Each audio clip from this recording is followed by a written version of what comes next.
Let's go, Brandon. I agree.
Let's go, Brandon. I agree.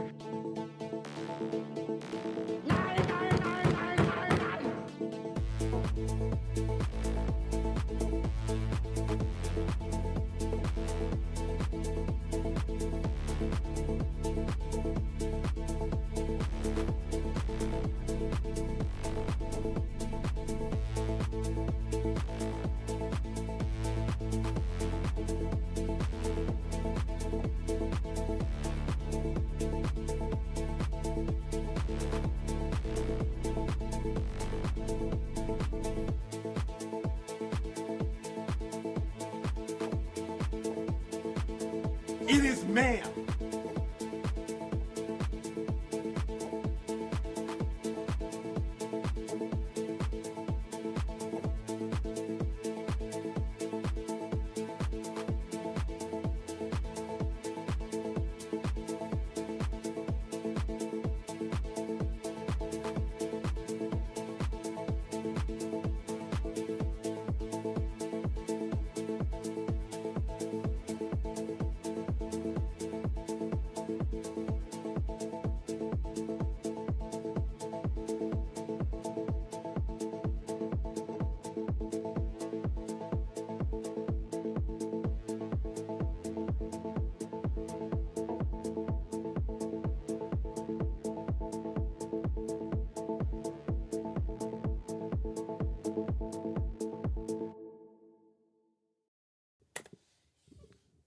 It is no ma'am here, though. Ahoy, everybody. Connection fine, audio good. Welcome, my name is Ike. This is TAGN, the Angry Game News. Every Monday, Wednesday, and Friday. What is it, 2 p.m.? Yeah, it's 2 p.m. Eastern. I talk about video games mainly. Not only, but mainly. I try to focus on that because that's the most I'm comfortable with, actually. And we're going to talk a lot about today. But I'm going to try to focus a little bit on the UK stuff, which Stop Killing Games had a UK petition going on. They had a lot of signatures, and the UK Parliament is talking about that. So we're going to focus on that a little bit. We're going to talk about Fortnite. We're going to talk about studio closures. We're going to talk a little bit about Nintendo, handheld consoles, delays of video games. Yeah, all kinds of stuff today. Ahoy Murdoch, ahoy Mrs. Sarge, ahoy dear Sarge. And hopefully I can bring you some news you didn't know, and you might not even care jack shit about it, but I'm still gonna give it to you. Give it to you in your face. Let's get it going already. But we have the main topic is EA, because EA was pretty much bought up by the Saudis, the Public Investment Fund or something like that is called, the PIF. And not only them, but they have like a joint venture going on with Affinity something, and Silver Lake, something that company called. I think Jared Kushner was actually involved in that one. And EA has to still to put 20 billion of their own monies into the buyout, meaning the company goes from public traded company from the stock market to private. And every stockholder is going to get per stock, at least according to EA and this merging together with that investment funds joint venture there, $220 per share. So yeah, they just can go private, I guess. It's legal, it seems. They are still waiting for the US SEC, the authorities there to just go on with the sellout, pretty much.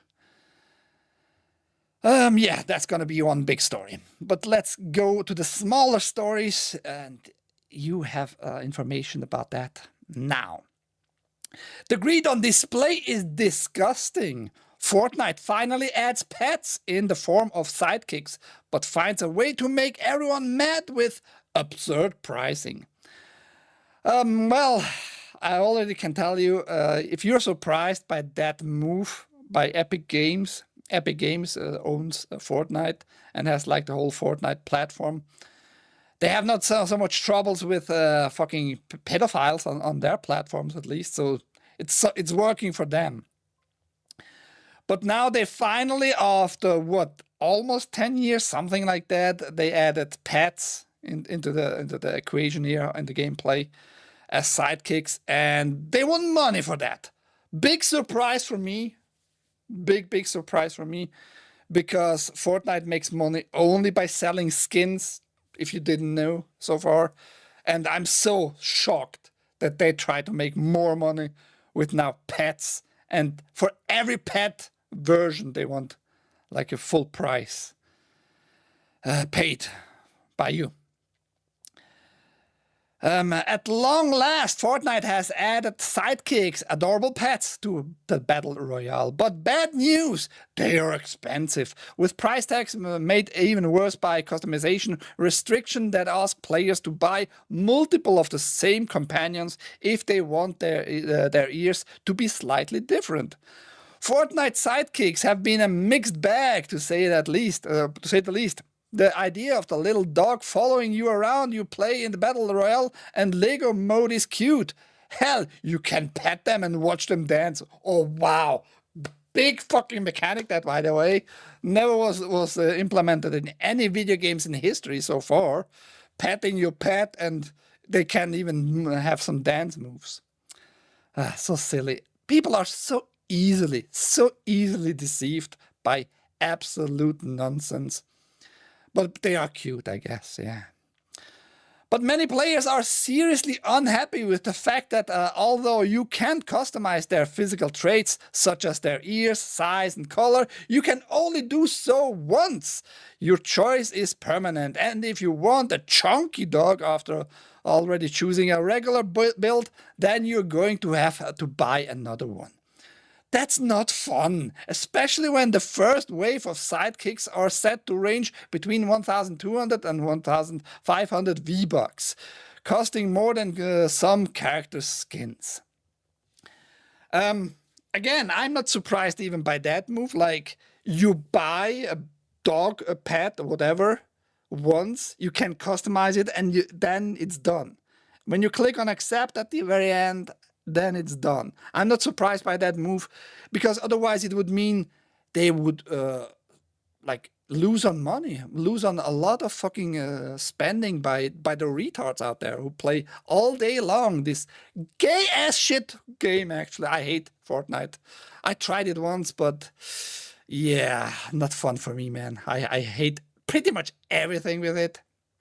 Gameplay is pretty lame overall. Visuals are very childish in general, and they're modeled by sustaining themselves, selling skins every day, new skins, having a license model, because if you buy, for example, a James Bond skin, the James Bond license holder is gonna get some money out of that. So that's how it works with this game. So I'm not surprised at all that they try to make money with sidekicks, with pets.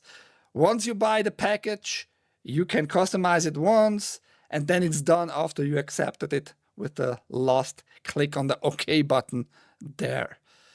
So why would they change it? They might change it, but probably, and I hope not. I hope they piss off more people, because you can buy all kinds of skins in this game, and they are making like billions and billions with Fortnite, just with that model of selling appearance.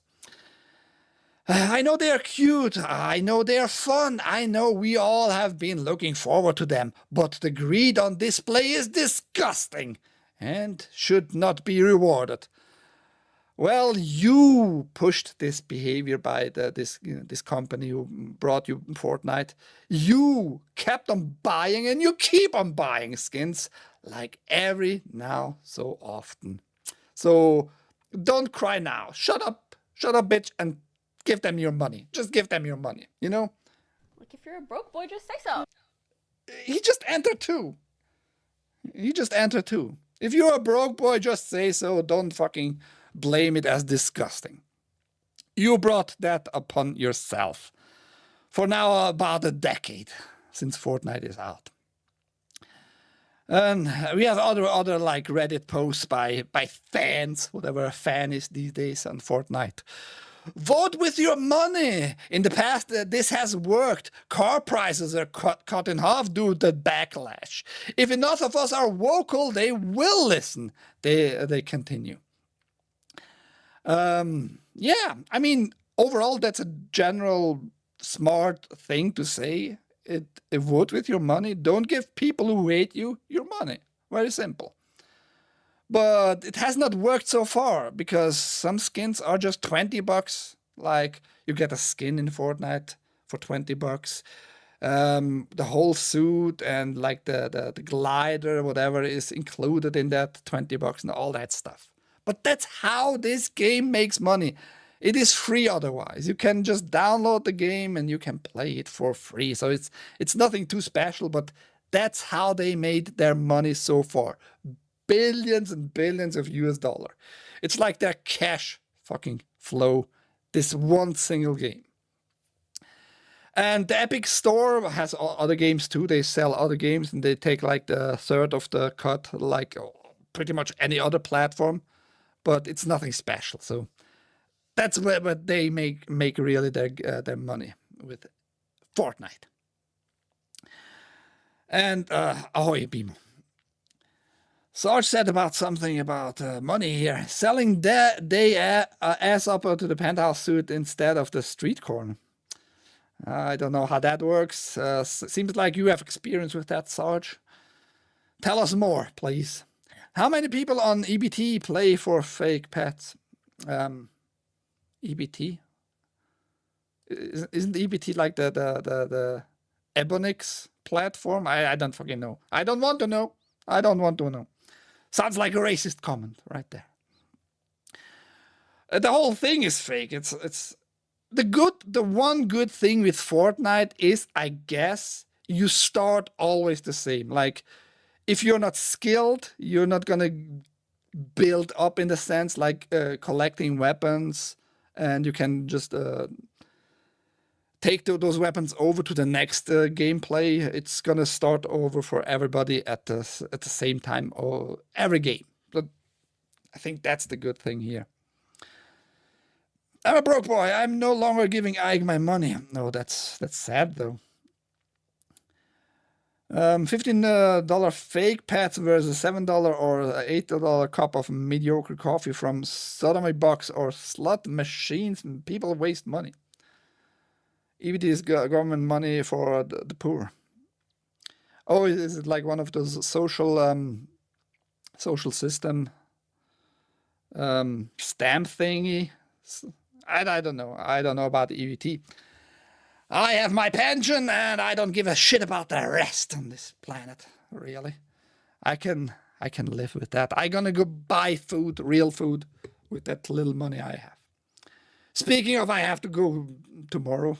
Finally get the first time to go real grocery shopping, by the way, since I'm back from a horrible trip.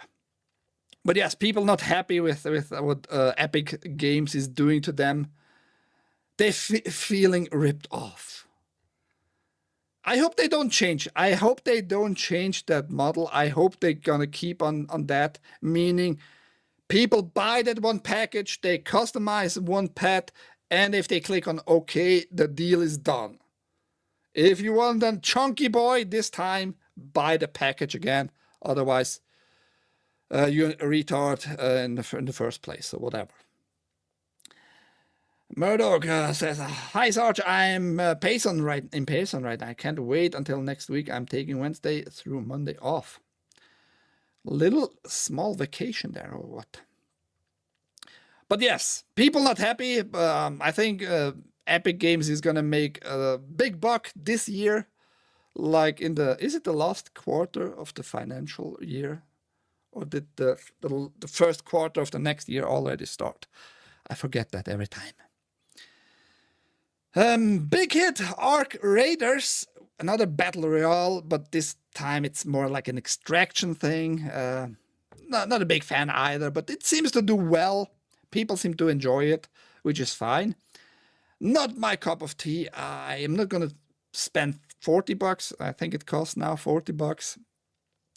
It's gonna be over in, I assume, in 2 months. Nobody's gonna play this anymore, really.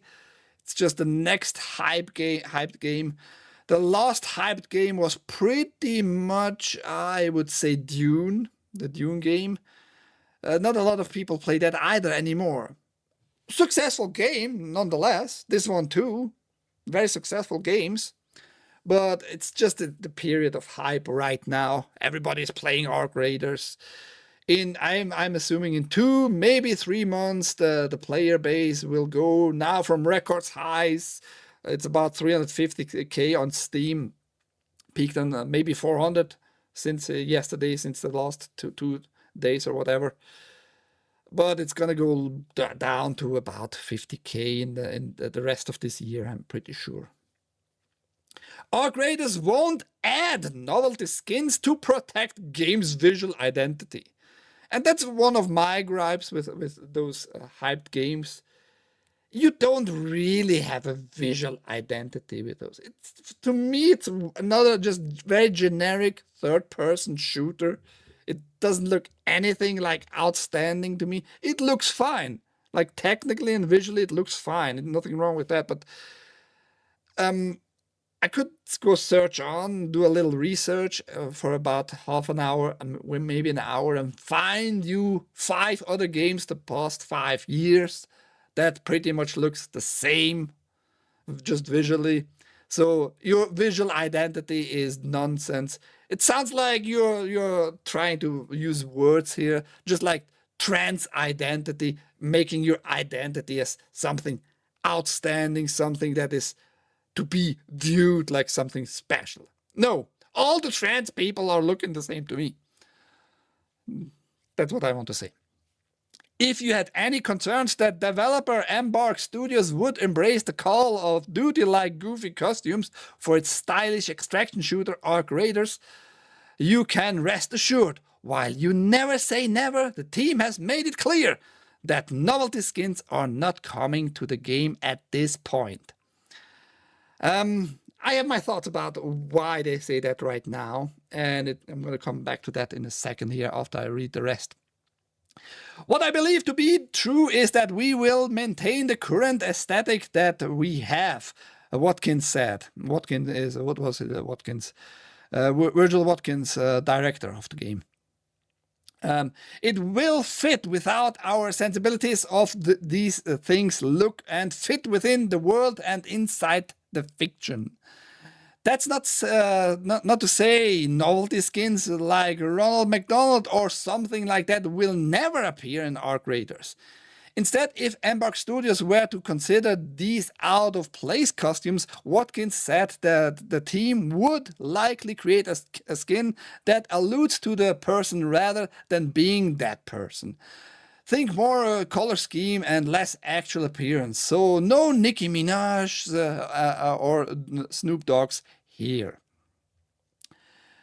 Why they point that out, I think, is very simple. It would cost you license fees, meaning you would go the route actually more of Fortnite, meaning you would contact all those people, those celebrities, you would make a contract, they sign up, yeah, we're going to get like 30% of every sold skins, and we want also upfront money too, though. And Embark Studio is a small studio. They don't have that amount of money. They might have a little bit money now because the game pretty successful. A lot of people bought it. A lot of people still playing it. It was released last week pretty much. So still very new. How long will they keep on selling? I don't know. Skin selling might be the way to go for them in the future after the drop of people just not interested anymore. People might want to see Nicki Minaj. Then Embark Studio might go to Nicki Minaj. Hey, can we license your fat, ugly bitch ass for our game? Please say yes. You gonna get 30% of every skin we sell. Isn't that a deal? And we're gonna give you like 200,000K right now. 200,000, not 200,000K. That would be a little bit too much. We're gonna give you $200,000 right now, just for to having you like an exclusive right now. You're the first person. Your fat ass is gonna be the first skin we're gonna sell for big money. That might be a way in the future for them. I don't know. But why they don't do it right now, after the game just was released, is very obvious to me. You don't have the money for all those licensed stuff.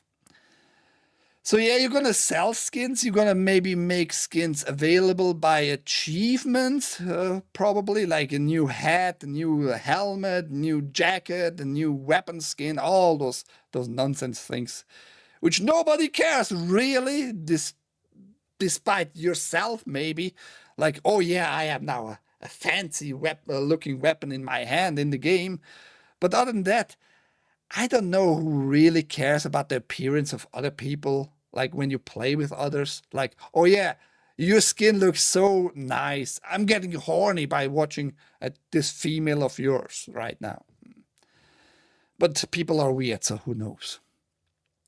I think it was said a little while ago in a meeting that we would never say make a Santa Claus outfit, but we may make something that is of our own tone and our own aesthetic that evokes a Santa Claus, Watkins said.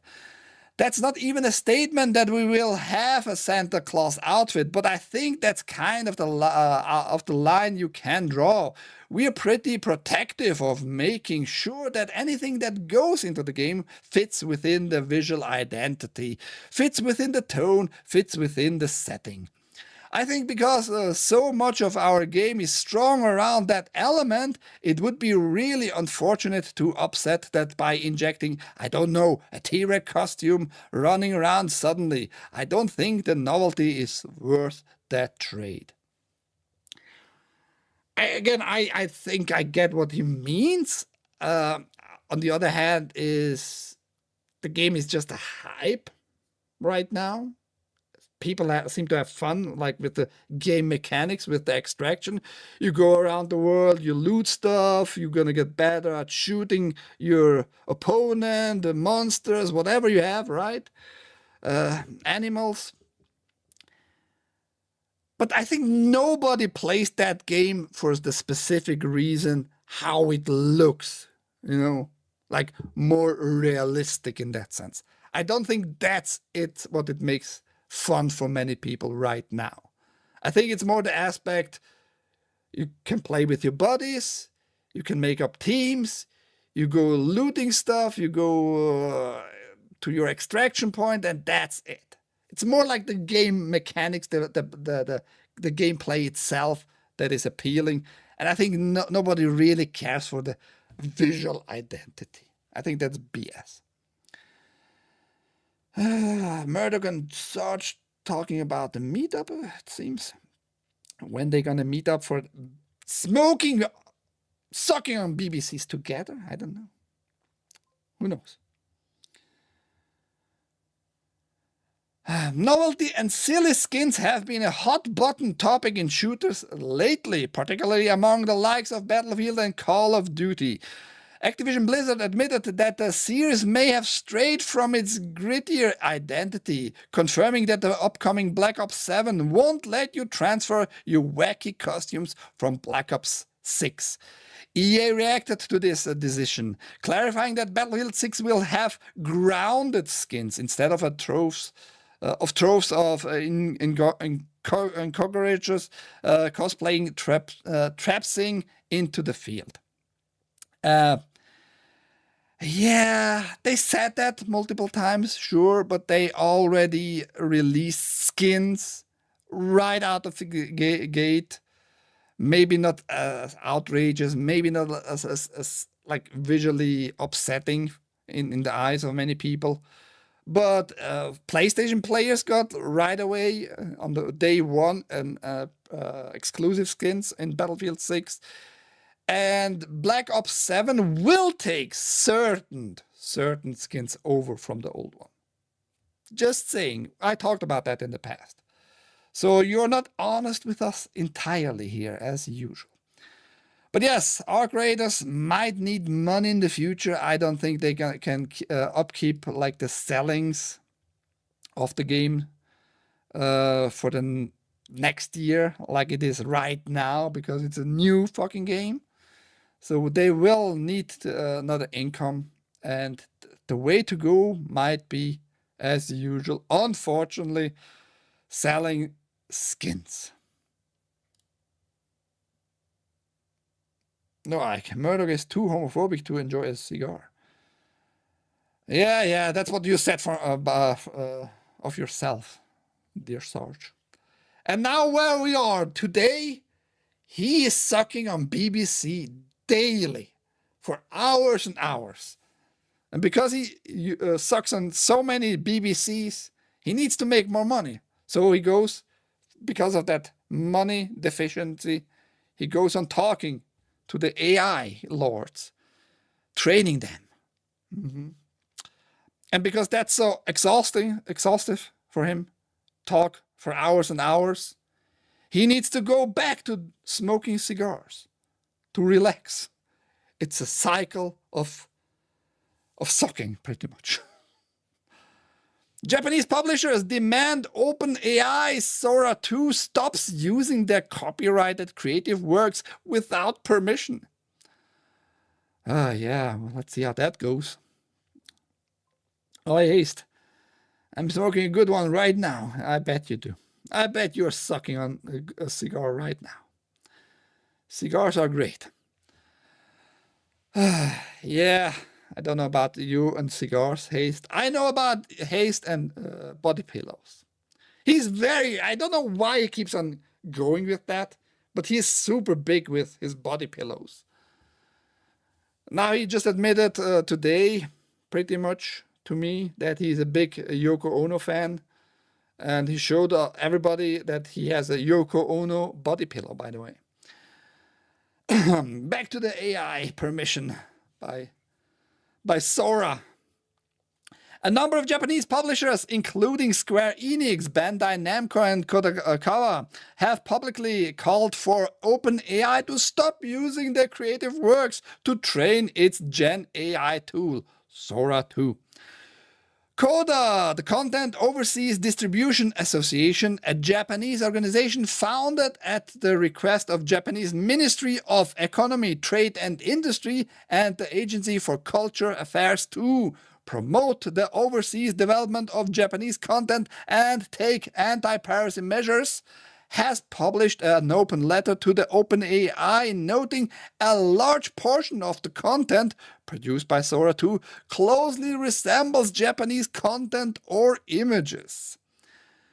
I didn't check out their published letter here, the open letter, what they are addressing directly or if they have examples. I guess we could look if they show us any pictures. But I think in general, it's like a big claim here. Yeah, a large portion of Sora is like driven from our creative Japanese work. Yeah, they don't show us anything here, like picture-wise, any comparisons to like give the claim a foundation here in the first place. They just claim. Yeah, many of our stuff is used by Sora. And I can guarantee you, yes, Sora, all those AI, all those models will just suck up everything, though. Not only in particular your stuff, but everything that is published out there, that pictures, posters, whatever is scanned in and put on the interwebs, Sora is going to suck it up like a good horse Sora is. Sora is pretty decent, by the way, in making pictures. Just saying. But yeah, the claim is a little bit far reach here, in my opinion. CODA has confirmed that a large portion of the content produced by Sora 2 closely resembles Japanese content or images, the organization said. CODA has determined that this is the result of using Japanese content as machine learning data.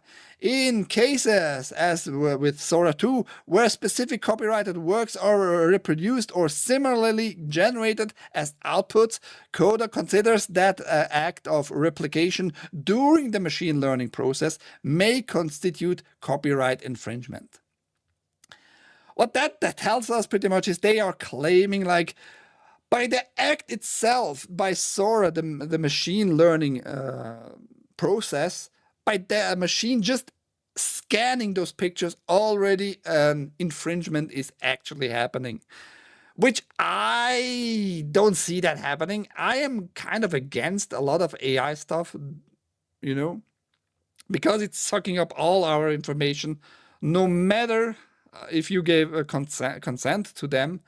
All those machine learning platforms are sucking up all our data. But the process itself, claiming it being a copyright infringement, is stupid.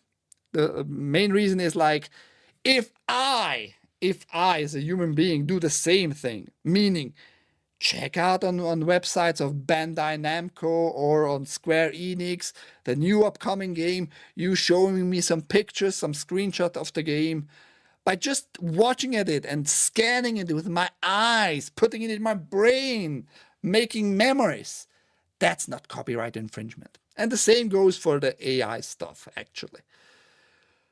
By generating, though, by displaying similar stuff, maybe you have a case, maybe. I think you can't stop it, though. I don't think you have any means in stopping. Join Ike Discord if you want to see Haste and his Yoko Ono body pillow. Exactly. He has shown me his body pillow. And he has probably a collection. He has not shown me all his body pillows. He has probably a collection of all kinds of weird body pillows. At least give me a waifu body pillow. I gave you one. You showed me your waifu. From Gurren Lagann. Yoko Ono, that scary bitch. She's like 92 now. I mean, hey, it's his taste. He wanted Yoko. He's told me he has a Yoko body pillow. He showed me the picture. I just showed it to the rest of the Discord. That's all I did. Not really, but who cares about details? Who gives a shit about details? John Lennon was lucky he escaped her voice 40 plus years ago. The rest of us, not so lucky. I don't know really anything about Yoko Ono. But when I hear the name Yoko, the first picture in my head is the old pictures of her, where she looked kind of decent. We have to admit that. She looked kind of decent. Always quite skinny, but she looked decent back in the days. That's what comes up in my head. Yoko Ono. Very simple. Very, very simple. Yoko Ono's once in nails on a chalkboard. Voice. I don't want to hear it. I don't want. Audible birth control, guys, all go limp when she opens her mouth. Okay. RGM, learning is copyright infringement. I own the patent on all learning. We're going to talk about patents, by the way, too, today. So stay tuned.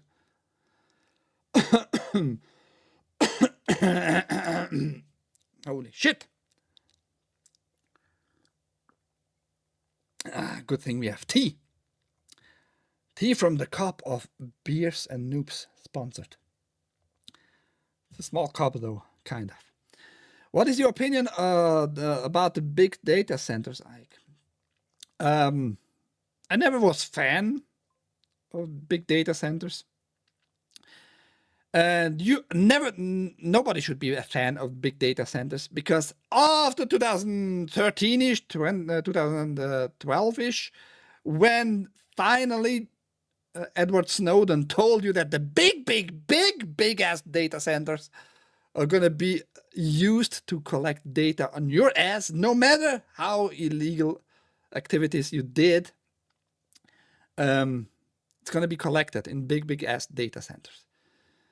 I don't want to know how big those data centers are these days, but they are collecting more data than Amazon and all others together. Like, it's crazy. It's really crazy.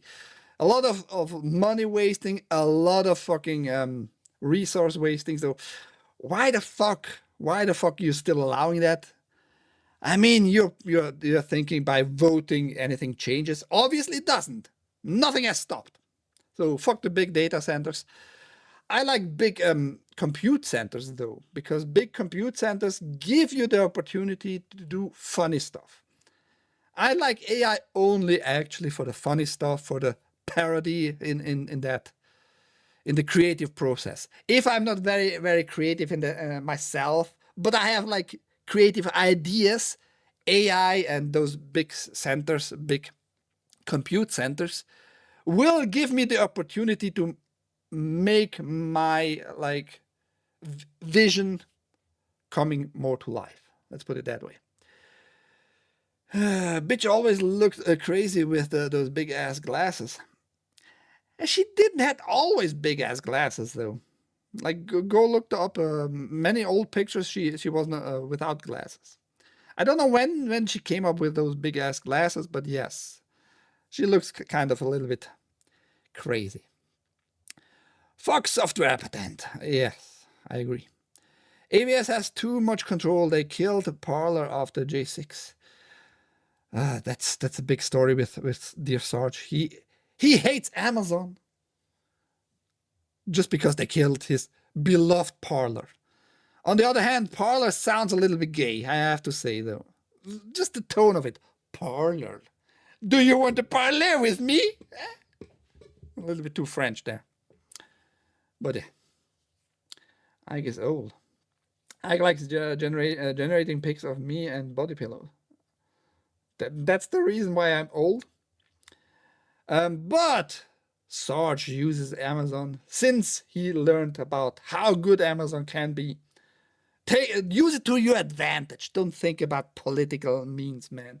Just use them. Use them. If you can, use them. Just like they use your data. And he is using them now. For good reason.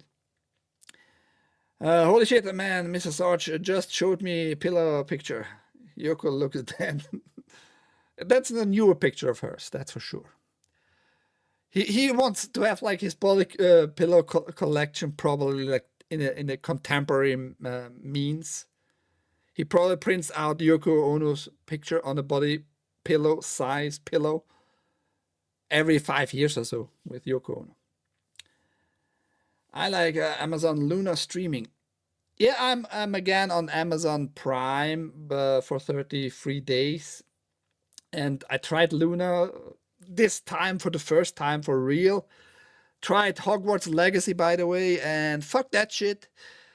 You can make trannies, pretty much. You can select all kinds of brown people, by the way. It's a very inclusive game.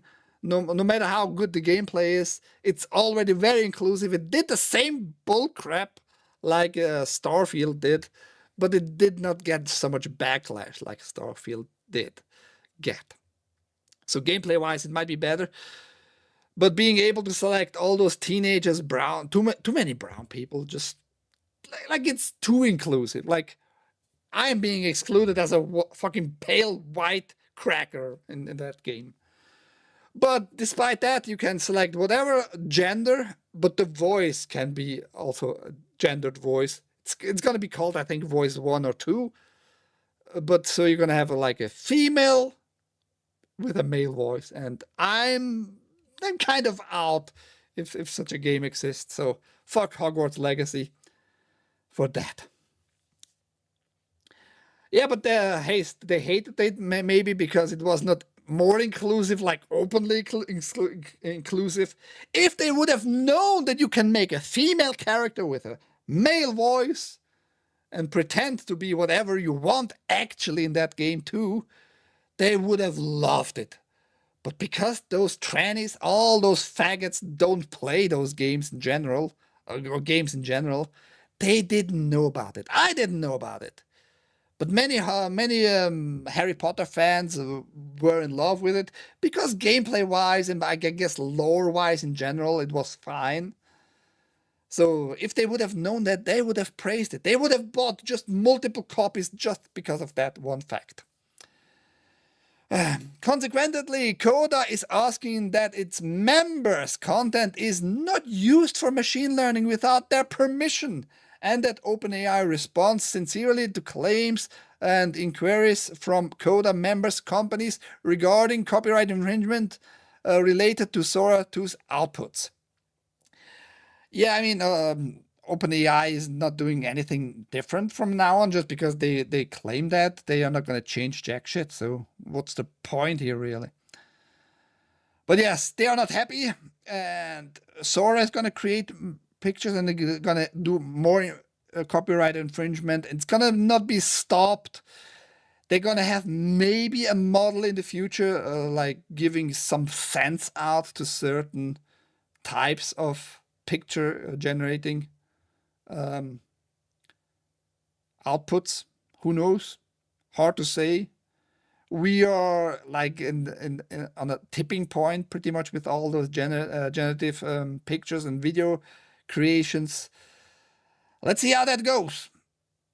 That might be another point though in our history, human history, like having digital IDs. Maybe they want to connect to digital IDs. You can create an account on all those platforms with AIs. And when you're going to generate something and you're going to publish that something, it's going to be all interconnected. It's going to be made a lot of metadata, a lot of like subdata. And that subdata is going to show that you are connected to this generative creative process and whatever.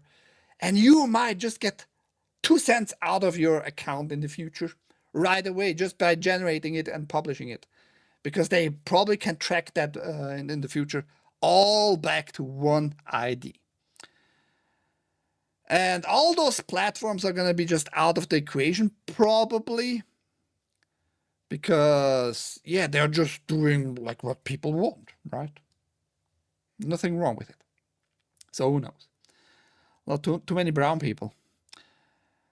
I'm saying, man, it might sound racist if you just hear that one phrase by itself, but it's not inclusive if you just show like in a very particular lore, in a very particular place of this planet. I mean, in 2025, it might be more accurate, actually, sure, fine. But when Harry Potter was written back in the late 90s, right? The UK was way more white. Just a simple fact. Might sound racist to you. I don't fucking give a shit. It's just facts. I know life is so horrible with facts. Life itself is racist in certain regions of this planet. I turned us into Mr. Robot talk about predictive programming. The whole cast kept referring to that white rose faggot as her, she. Yeah, but you know, in the content itself, it made sense, right? It made sense because it was also about reality, what is really real and all that. So it made, like, in the content itself, it made just sense. So trannies have their places, and Cyberpunk 2077 has trannies. It makes a lot of sense there too.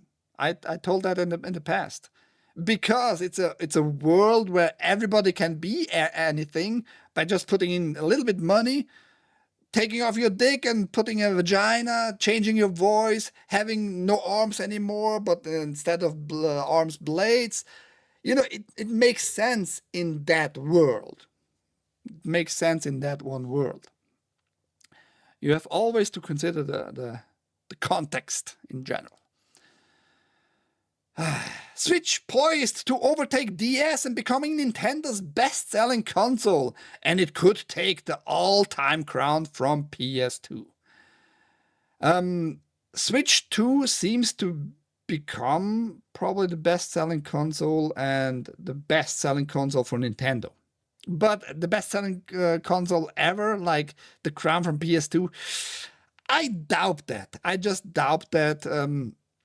If you combine maybe the sales from Switch and Switch 2, probably yes, for sure, actually. But I think people are not going to keep on buying for the next 10 years, like every year, millions and millions, and just keep on rising in the sales for Nintendo. I don't think that's going to happen, taking the crown from PS2. I have my reasons. I'm going to tell you why I don't think that's going to happen. Nintendo's latest financials are out, and while the focus is on how well Nintendo's newest console, the Switch 2, has performed, it's the older generation machine that's hair's breadth from the reaching and staggering milestone for the company, becoming Nintendo's best-selling games machine. Sales data for the period ending 30th September 2025 shows Nintendo Switch is around 10,000 sales from leveling the colossal lifetime record set by Nintendo DS. The DS has 145.02 million sales, and the Switch has 145.01 million. It's neck and neck. And given that the Switch is still actively selling in notable quantities, it's a record this industry-shaping hybrid handheld console looks to set to break. And I haven't checked the details exactly. What is considered like Nintendo DS, like all the DS versions, probably, most likely, actually. And also the Switch had like not many iterations, but you have like the regular Switch, you have the Switch OLED, and you have this other only handheld Switch, which you can't connect to the TV, right? So you're how exactly you're counting here, I don't really know, and I don't really care. It's a cash machine here, money maker here for Nintendo in general. but it's gonna take over the DS lineup there. And if they would still produce Nintendo DS though, they might still sell actually new DS, because DS was a very, very beloved handheld console after the Game Boy Advance. So yeah, you should have kept producing those, in my opinion, but they don't care. It's a waste of money in their opinion, but yeah, whatever. Making money with the Switches today. The full year sales forecast for Nintendo Switch is 4 million units, incidentally, and there are 2 more sales quarters to go.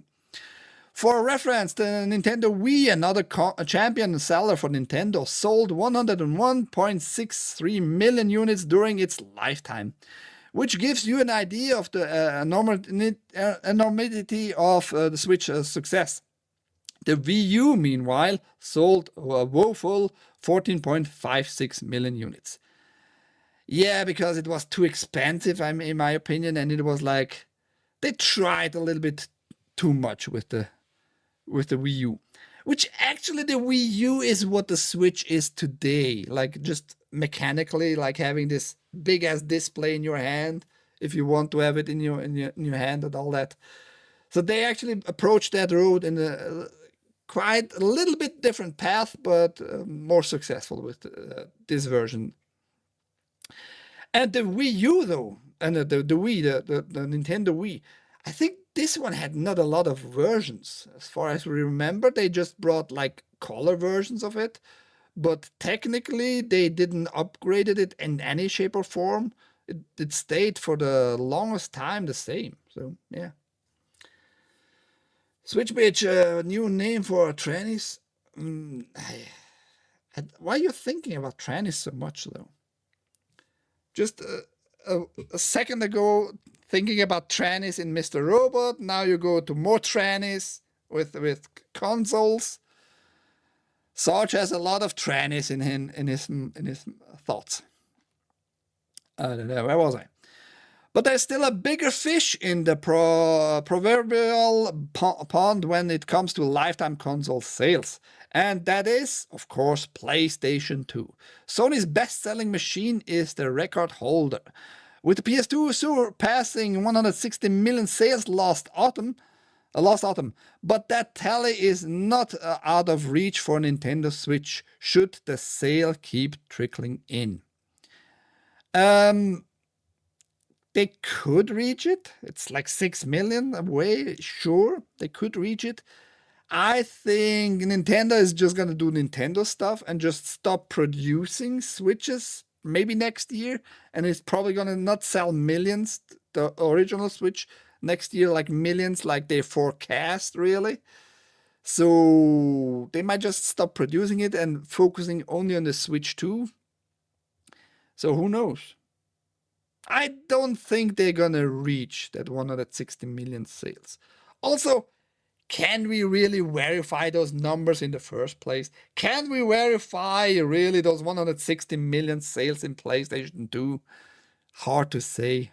Doubtful. The same goes for Nintendo. Are they accounting for like replacements? Maybe other companies did replacements, not really selling consoles, but bought in from Nintendo to replace it for the end consumer there, you know? You all don't know that stuff, right? Too much time in Turkish bathhouses, maybe. Not maybe, most likely with you, dear Sarge.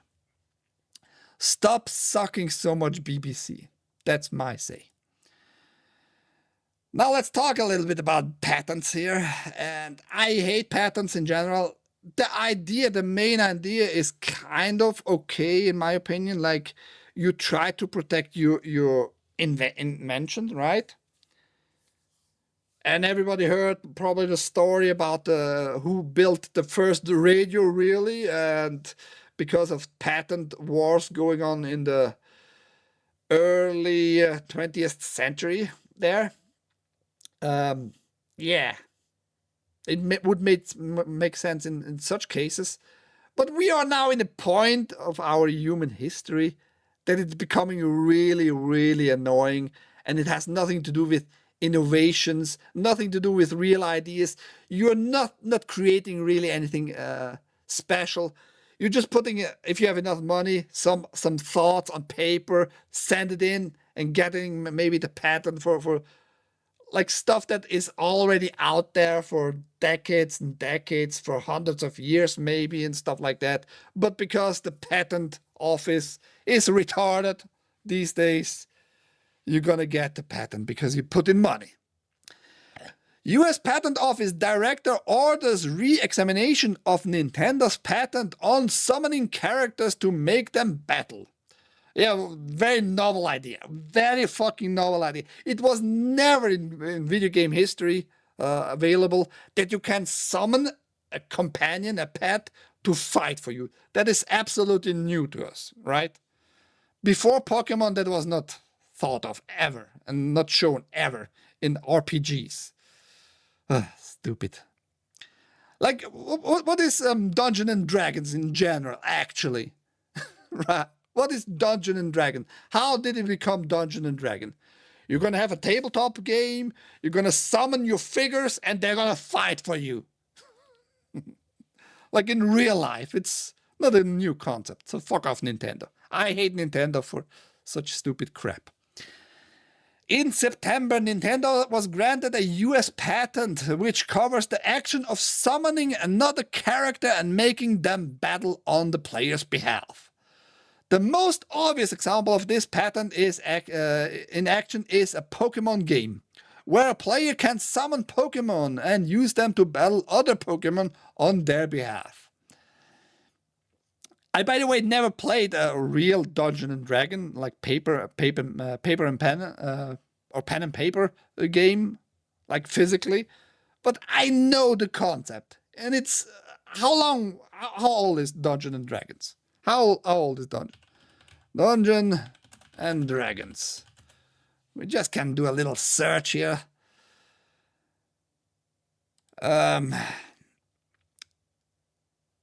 It was originally Dungeons and Dragons. Probably it came from other like places too in general, because everything we create comes from life at one point, right? At real life. 1974 was officially the start, kind of, Dungeons and Dragons. So there you go. You're not doing anything new there, Nintendo.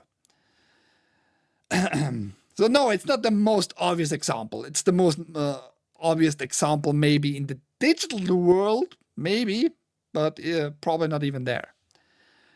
However, as reported by Games Frey, USPTO Director John S. Squires has personally ordered a re-examination of the patent, citing previous patents which might make it invalid.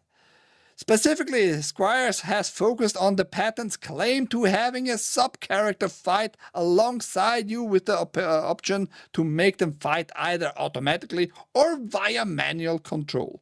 Oh wow, like it can do every round something automatically, or you can order your figure to do an attack specifically. Fuck off. That's nothing new. Again, that's nothing new. I don't even know why who in the patent office took like the first patent from Nintendo in the recent years here and just couldn't imagine that this is already a thing. How stupid you have to be. Sales to the end consumers and or units shipped to retailers. Yeah, that's the question. That was pretty much the question. Summoning characters to make them battle is one of the most hilarious patents I've heard. There are a lot of stupid phrased patents out there, JM. Just telling you. I will summon my eye clones to battle all the brown people. Why? I am not racist. I don't want to fight anybody. No matter the skin color, I don't give a shit. You was robbed. D&D started in the 70s. Yeah, that's what we just saw. AD&D earlier 80s advanced. It was fun as a youth. Yeah. We have an olderish guy in the chat who can confirm. He has the big ass battle druid out there. He knows about Dungeons and Dragons. The Yabe patent was granted in 2002 to Konami and refers to a sub-character fighting alongside the player either automatically or manually, while the Tora patent was granted in 2020 to Nintendo itself and also refers to a sub-character who battles alongside the player. Squire says the patent examiner's reasoning for allowing Nintendo's 2025 patent cites the failure of the prior art of record, meaning there was no previous related patent to teach that a player can be allowed to perform the two types of battles. That is, a battle by the first mode in which the player performs an operation input and a battle by the simpler second mode, meaning automatically. Again, those are like very, very fine details, and Nintendo will abuse all their patents, by the way, will abuse those little details. Like, yeah, your very specific thing that you used in your game, we patented. That very thin, very tiny, tiny details, you used it this way too. Just because you formulated it on paper, Nintendo doesn't make it unique at all. And here it's just the case of automatically or manually. Which again, I bet I don't know all the Dungeons and Dragons. I don't know all the Magic the Gathering cards, for example, which is a game too. You put your cards on the table and they fight each other with how many points you have on your cards. Attack and defense points. And I bet with you, I don't know all the cards, but I bet with you, there is an automatically card in your deck at one point, or in some people's deck, that attacks every round automatically without you doing anything else, unless it's being killed directly or some shit. Or you can do the attack with that one card. I bet with you there's a card out there like that. But what do I fucking know? I'm not a Magic the Gathering player. I'm not a Dungeons and Dragons player, so I can't like confirm it right out of the gate in real time. But I bet there is stuff like that out there already since decades.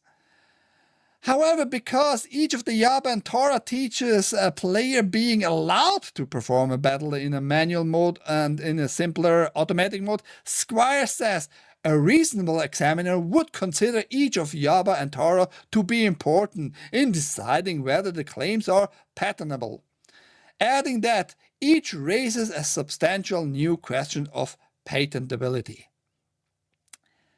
Yeah. Maybe you should go away from just like all those very, very tiny details, patents in general, by using your logic, using your reasoning, using your fucking normal mind, pretty much, right? Like, does that sound like it should be patentable in the first place? Does that sound like reasonable? You know? But yeah, because big ass corporations have a lot of money, they're gonna try out that stuff over and over again. They're just gonna rephrase it, send it in again. They don't give a shit if they have to invest like another 10,000, 50,000, whatever the patent costs in your part of this planet. They're gonna try that over and over again till they get their patent and are happy for maybe the next 20, 30 years, and they can show, oh, well, we were the first. No, you weren't. You just got by an arbitrary official federal government worker there the patent handed to you for no good reason, probably. So fuck off. The people working for the US Patent Office are government workers, and so the chance of them being retarded are significant. Also, high chance they don't read patents before making the decision. I don't know about that part. Could be. Like I said, I always found patent offices in general. The idea, the core idea is okay, but overall, how it went on and on over the last 120 years since patent offices are around, It worked. Our humanity has survived. The innovation came up over and over for what, 250k, 300,000 years without any patent offices, you know.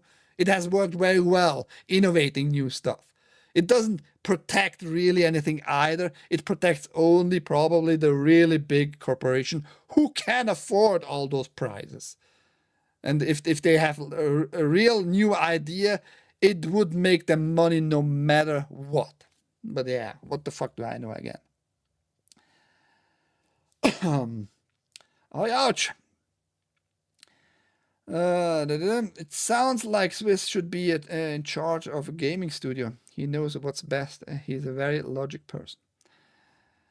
It has nothing to do with the gaming studio. It has to do with government workers in general.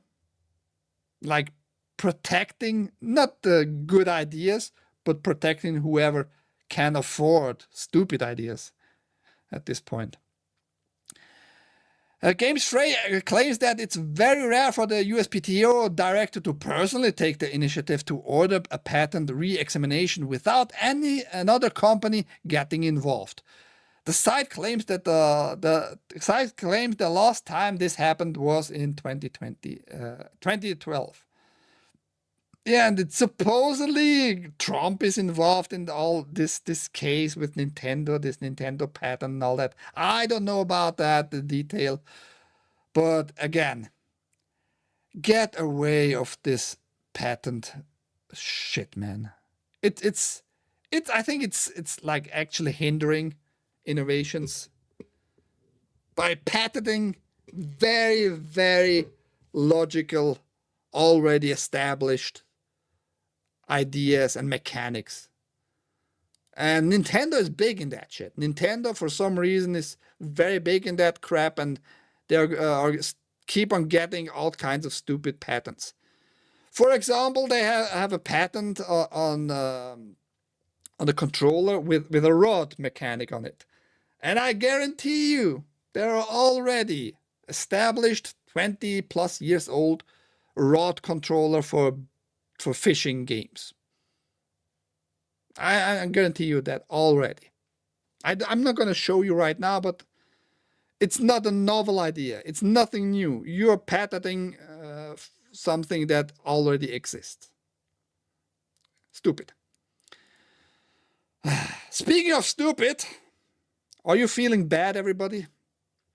How does your carbon footprint look like? If you own physical game, if you still keep buying physical games, by the way, you are a planet killer. Just saying. You are a fucking planet killer. You should be shunned. You should be blamed for killing the planet. Manufacture and shipping of physical games is 100 times more carbon intensive than digital, new study finds. A new study has found that buying physical copies of games is 100 times more carbon intensive than buying the digital version. Greedley found that the manufacture and transportation of physical games has a significant impact on the environment, with the firm's Theo Nicolas Guillemot estimating that the manufacturer and packaging of 1 million discs can emit 312 tons of carbon dioxide equivalent, TCO2. Oh, that sounds horrible. This bad carbon dioxide. We should get rid of all the CO2, all of it. I mean that literally, all of it. If it has any CO2, it should be eliminated. How you would do that, I don't fucking know. Burn it? Oh no. It would just transform. Idiots.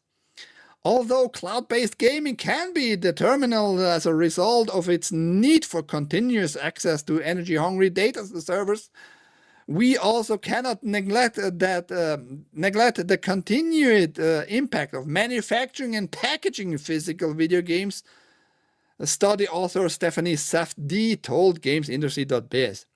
Ultimately, downloading a digital copy imposes emissions linked to electricity use at home, as well as the energy use of the concerned data center. But it does not have the same impact as the emissions created by the industry in terms of landfill and excessive waste, which are primarily still accounted for by physical consoles and hard disk copies of games. Yeah, man, just buy more digital. I mean, you're not buying it really. We now learned, and I pointed that out multiple times to everybody who is still asleep. You're not owning those digital games in the first place, like only on digital stores bought. You are renting them. Ubisoft told us that. EA told us that. All those big ass publishers and game companies told us that, yeah, you actually went according our use of our EULA end user agreement there.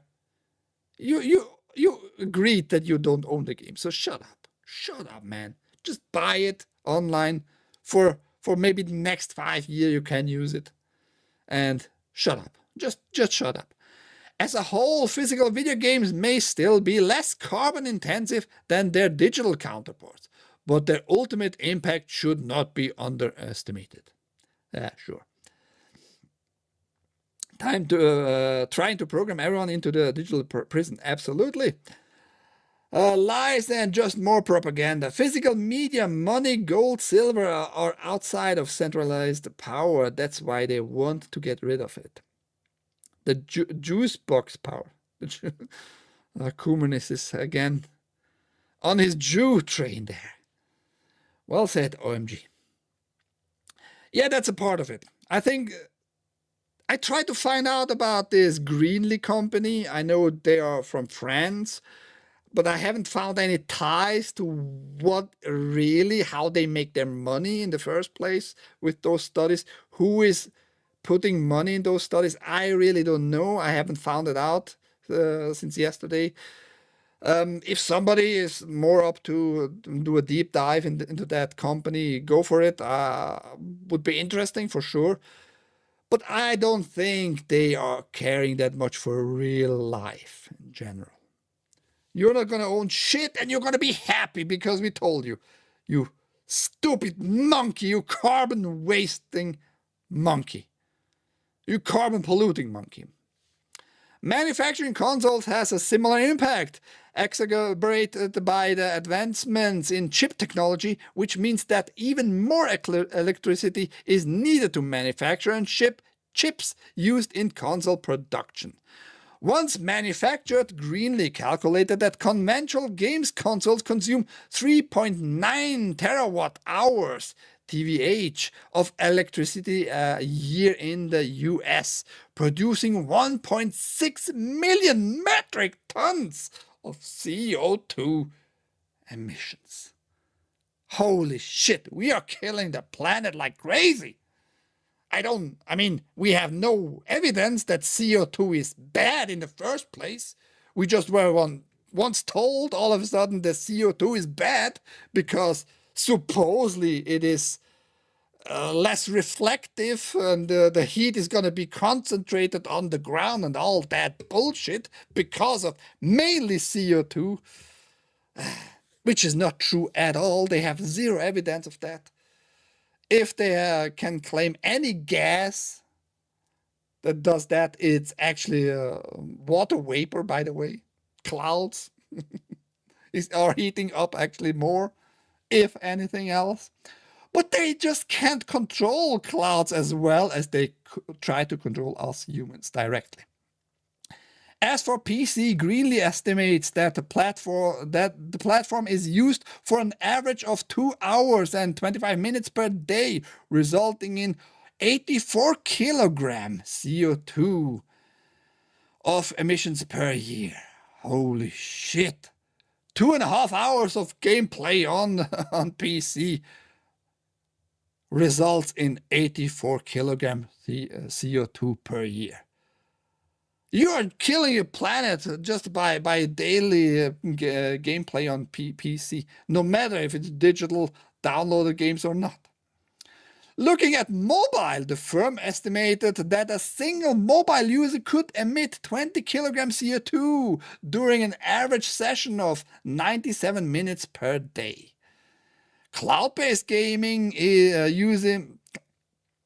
cloud-based gaming using platforms like Xbox Cloud Gaming, which pretty much just launched last month, and PlayStation Now fared better as it required neither physical games or physical consoles, but this was partially offset by the power demands of the servers that host it.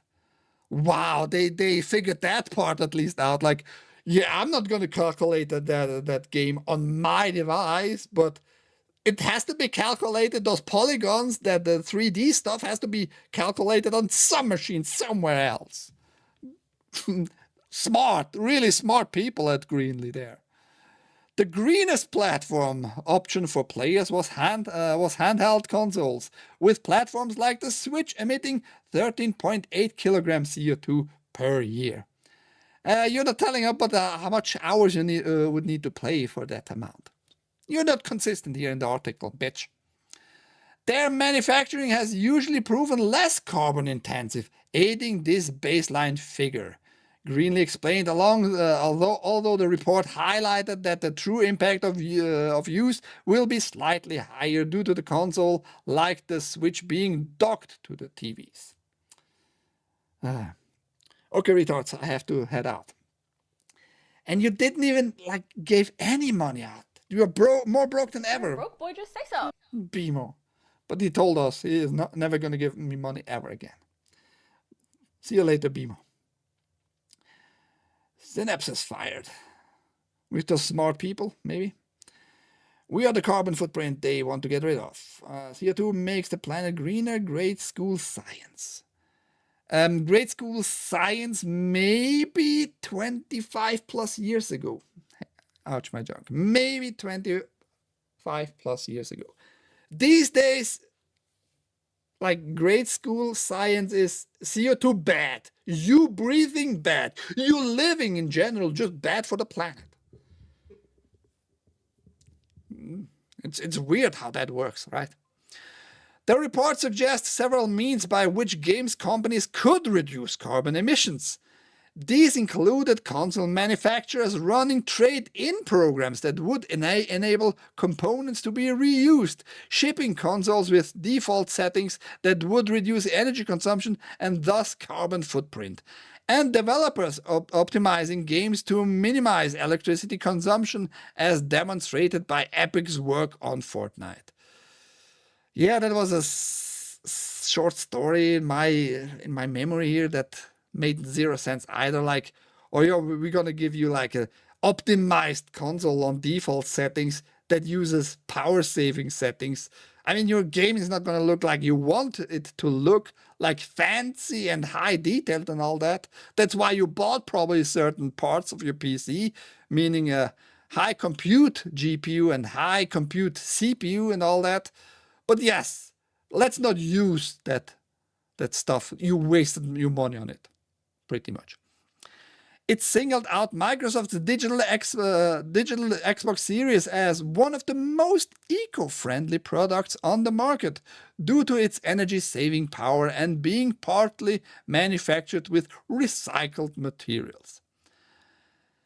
I mean, that part I can agree and go along with. If you're gonna be able to recycle certain resources, why the fuck not? Why do you need all the time new established resources and materials? If you can recycle fucking plastic, do it. Absolutely. There's no need. I'm not going around and if my stuff is not molded from freshly harvested resources, I'm not gonna play on that console. No. I want to fucking waste resources as much as possible. Nobody is really like that. I don't know at least anybody who is that retarded. So yeah, recycled materials, nothing against that. But it depends on what really is being recycled there too. For example, nobody wants recycled paper straws for your drinks. That's retarded. That's the other side. On the same fucking line, the same retard spectrum, just the other side. If you use like certain materials for certain products, you are being extra retarded in that regard. So why not using your fucking brain for once? Why don't you approach stuff like logically? That makes sense, you know, not just ideologically. Greenlee also proposed a new industry and community focus on second-hand physical games in the style of recent trends for thrift and second-hand shopping. It suggested using moribund physical retail stores to give more space to second-hand products and support in-person trading, encouraging by gaming influencers. But in-person trading, that means you need to go out of your house. What are you going to travel with? Your car? How can you do that? You're killing the planet again, just with a different means. But yeah, there you go, man. Greenlee, a company I never heard of, is telling you by you buying physical games, you are a bad human being. Zero proofs, zero evidence that CO2 is bad for the environment. Just keep on claiming the same old stupid bullcrap being a fact, which is not. Take out CO2 of the equation and you would have no plants at all anymore, and we would be all dead instantly. No plants means no fucking oxygen either. Fucking morons. Once more, people showing that they think you are the most retarded, stupid being out there ever. Just take our small example. Let's just keep on using CO2 over and over, and let's make connections there that CO2 by default is bad. We are not telling you why it's bad. It's just emissions. Emissions just means like extricating your breath outside again and all that bull crap.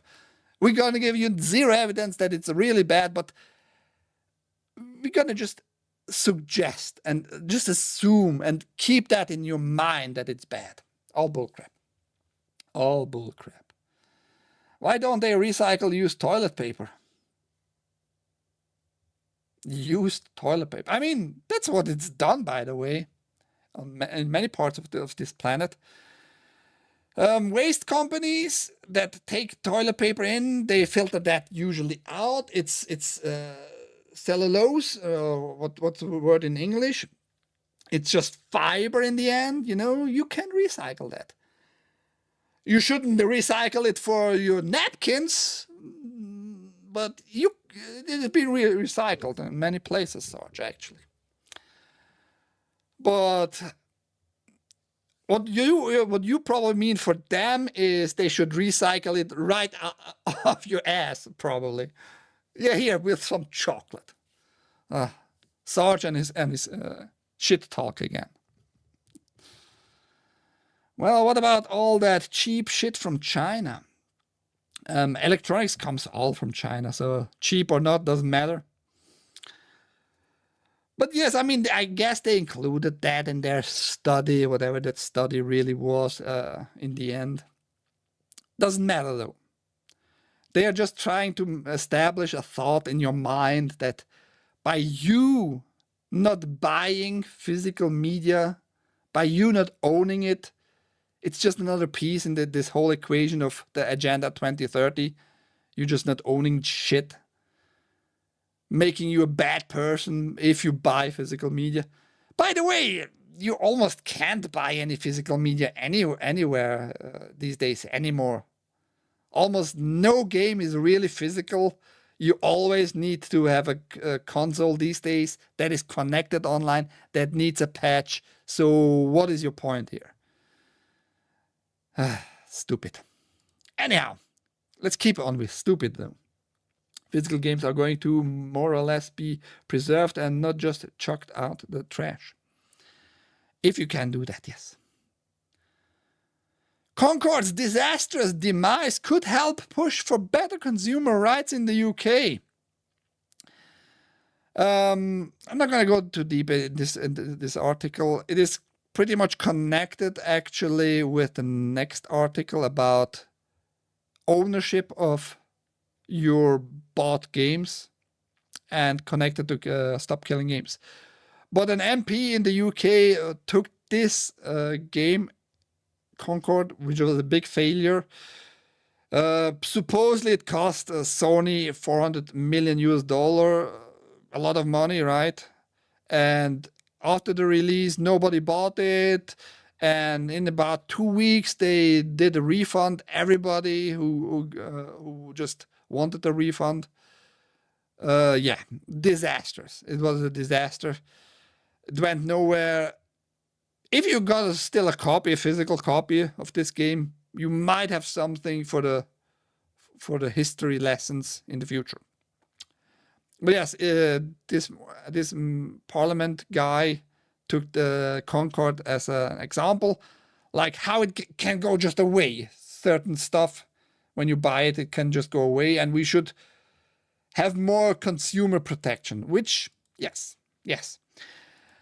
Digital ownership must be respected. UK Parliament debates Stop Killing Games campaign, but government doesn't budge. So yeah, in the UK they had like their own thing. Stop Killing Game was like this European-wide thing. UK had their own stuff going, had enough signatures, and they have now to discuss what is happening with the killing of servers, and you're not being able to play your product anymore. Stop Killing Games is a consumer campaign that challenges lawmakers to introduce legislation that would stop publishers from being able to destroy video games they have sold to consumers. Or customers? No, consumers. And maybe you should use the word customers just to make a different thing there. Because a consumer is you just consume it. You're not being coming back a customer that is being respected in that sense.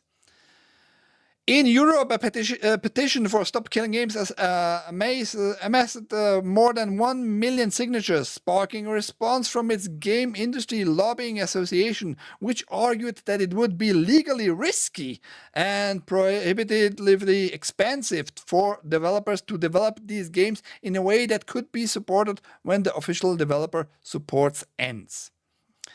Which was always a bad assumption in the first place. It was called specifically like, if you can't afford the servers anymore, if you can't run the servers anymore, give at least out a mean patch for players just to play it offline. Like that was the main thing here, actually. But yeah, lobbying groups from the game industry never gonna tell you the whole truth, as usual with lobbying groups. And in the UK, nearly 200,000 people signed a petition for the issue to be debated in Parliament. On Monday, the UK parliamentary debate took place, with dozens of MPs presenting their arguments for why the government should rethink how consumer laws protect those who purchase video games. The Stop Killing Games movement highlighted the growing frustration among players who see their purchase vanish, said Pam Cox. It is clear that digital ownership must be respected, and that publishers should look to provide routes for players to retain or repair games even if the official service support for products ends. And yes, it could be done very easily. Just give out a patch and maybe make it in more open source-ish, giving the code out. If you're not gonna sell the game anymore, if you don't want to support it anymore, just make a disclaimer. No support from us anymore from this point on. If your PC blows up while you play this game from this moment on, we don't give a crap. We don't care. It's all up on you. But you can still play with this one patch, which we give out right now. You could do that very easily, man. Henry Tufnell said, I agree about the extent to which games have cultural identity, and that to take them down erases the cultural and artistic heritage that is vital to society and to the wider industry as well. As campaigners have rightly argued, if every copy of a book, film or song were destroyed, we would see it as a cultural tragedy. We should view the loss of video games in the same light, which is very true. It's just a different media, more interactive, more inclusive, meaning it includes you into this product, into this storytelling. And if the game just can't be played anymore because it was like online only, a single player game online only, it takes away like this very, very cultural little part of heritage. It's very true. I can full-heartedly agree with that. Everyone who had the digital got a refund. Yeah, with Concord. But if you wanted a refund with the physical, you could go to the store and you got a refund for Concord on the physical. It's not like Sony kept the money. No, they did not. This is not a good example. It is kind of. Because it shows you, the articles are all linked, by the way, down below. It is mentioned like Sony, at least in this example, gave people the money back, but not because they had to, but because they wanted to protect like the name, save a little bit face in the customer's eyes. They probably didn't have to because there was no clause. There's no law that protects you as a customer and consumer. If the game just gets shut down, the service gets shut down, it's not playable anymore. Nothing protects us, really. We have no protection in that regard. That's why it's important those discussions are going on right now in the UK. In the Europe Parliament, it still has to be started, this discussion. I'm not demanding that publisher keep servers running forever. Campaigners are not asking for indefinite technical support. We are not asking companies to keep pouring resource into a game that they have finished with. We are asking is fairly simple. What we are asking is fairly simple. That publishers should not be able to deliberately disable every copy of a game that consumers have already purchased, leaving them with nothing. And in the case of Concord again, if Sony would not have done that, by the way, if Sony would not have done that, I guarantee you they would have been hacked again.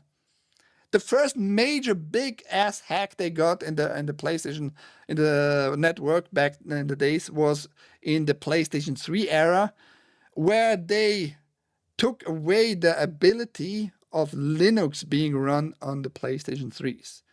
That was the main reason for the hackers to hack their whole network, by the way. Go look it up. Very interesting story. Many people are pissed, and rightfully so, if your data just got leaked and hacked, you know. Sony not protecting you. But that was the biggest first hack. It was because of Linux ability taken away. What we are seeing with the games is different. It is as if someone bought that printer. It's about like comparisons here now. And then one day the manufacturer sent out a signal that deliberately stopped it from working at all, claiming it that it reached the end of support. That is not supporting ending. It is obsolescence, which has an entirely different meaning. Which is very true, and it's a good comparison right there. So one parliament person here has at least some brain cells working, which is great. And it is a good example, meaning if a company produces a printer, sells it, and doesn't support it anymore, usually, I mean, there are examples out there too, by the way, with printers needing an account and all that bull crap these days. But usually a printer still prints. You might not get newer drivers for newer systems, for newer operating systems, but the printer itself still works very well. for the time when it was released and produced and sold. Although I respect the government's position, I cannot help but observe that what is happening in this space could be perceived as a breach of consumer protection under unfair trading regulation, he said. The same guy, Mark Seward, was that.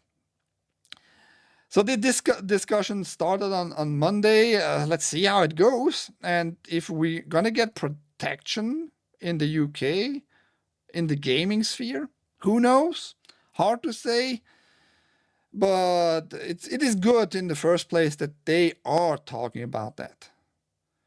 And I am not a fan of new laws and all that bull crap. But if that's the only way to protect customers and consumers from companies just ripping off and getting all the money in your wallet, go for it, man. If it needs new laws, I mean, whatever. Switzerland, he knows what's best for gaming. He is one of the smartest streamers I've ever seen. Probably not, but I just don't want to be fucking played. I don't want to be lied to. I don't want to buy any product that can be taken away anytime soon. And that goes for these days, by the way, for cars too. More and more, the more electronics you get in a car, the more it's connected to a company. For example, Tesla can turn off your car, and it was shown multiple times up to today. Tesla has full control over your property. You're gonna agree to their license, and they can turn off the car anytime they want. And they did in very, very arbitrary cases out there, actually. They did turn off cars because of law enforcement just demanding it. Very, very scary stuff actually happening in the future. So we need some kind of more control back in our consumer hands. Now the sad news for other people, though. Fantastic Pixel Castle, a studio helmed by a former World of Warcraft lead, faces closure this month after NetEase split. So yeah, old Blizzard people got into a new company, formed their new company. They got in contact with NetEase. They thought the Chinese would be the good choice because they have the money, right? And NetEase split up with them and no more money. The Chinese were like, yeah, we are not so fond of this project. Bye-bye. Publisher NetEase is planning to shut down Fantastic Pixel Castle, a studio founded in 2023 and led by Greg Street, formerly of Blizzard and Riot Games. The studio was developing a AAA MMORPG, codenamed Ghost. So they were told they are going to get like much money. AAA games are usually like in the $100 million department, you know, that's why it's AAA games. But then NetEase said like, yeah, no, we are good. We don't want to invest any money in this anymore. And so they're going to close this studio. Fantastic Pixel Castle will close its doors on November 17, reads Street's statement. While there is still a chance we can secure funding after that date, it will depend on how much of the team remains. While we'd love to make our game, our first priority is to help the developers find employment, whether that's at indie studios, Fantastic Pixel Castle 2.0, or at many of the other fine and hopefully stable game and tech companies out there. Yeah, it doesn't look like it's going to be much more stable in the future, though. We heard a lot of stories this year in particular. And money is not so easy flowing around as they once thought. Maybe we are on a path that is on the brink right now of collapse, like the dot-com bubble back in the days, if you're old enough.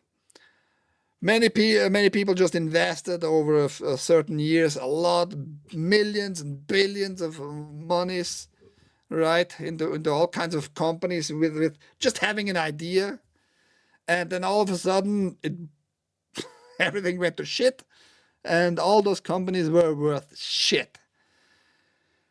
For example, again, Microsoft just buying up a lot of companies, spending billions and billions of monies, and then just close a lot of projects, close a lot of studios right away, and upping the price of subscription, upping the price twice in 1 year of their hardware, telling people, yeah, you're gonna have Xbox hardware in the future, not by us, of course not, because we're gonna get out of that business. But yes, a lot of those stories have come up, and I don't think stable companies are out there. The last big information we got is EA being just, sold out, selling out themselves to themselves. We're going to come back to that story then a little bit later here. But yes, stable companies, tech companies, I don't know. If you're not in the AI right now, in the AI bubble, it might be another new bubble, you're probably going to have a tough time. So I don't know how much money you would need to secure the funding for this project. But yes, your priority, at least you're telling us, is to give your developers a new place to work, to pay the bills. This news comes a few weeks after Fantastic Pixel Castle announced it was parting ways with NetEase. A community blog post published today on the studio's website expresses cautious optimism for securing last-minute funding, saying, "We still believe Ghost has a fighting chance." You should have maybe made better contracts with NetEase. It sounds to me like you did a very sloppy contract job there. You didn't let your attorneys, your lawyers go over the contract. You should have secured funding for this project a little bit more. Maybe tune down your project in general, but still have a secured funding if you're gonna have a partnership with NetEase. But all of a sudden, parting ways with your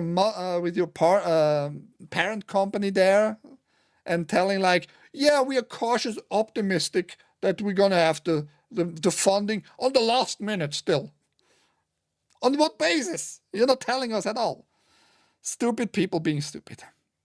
NetEase seems to be like happy overall with those decisions.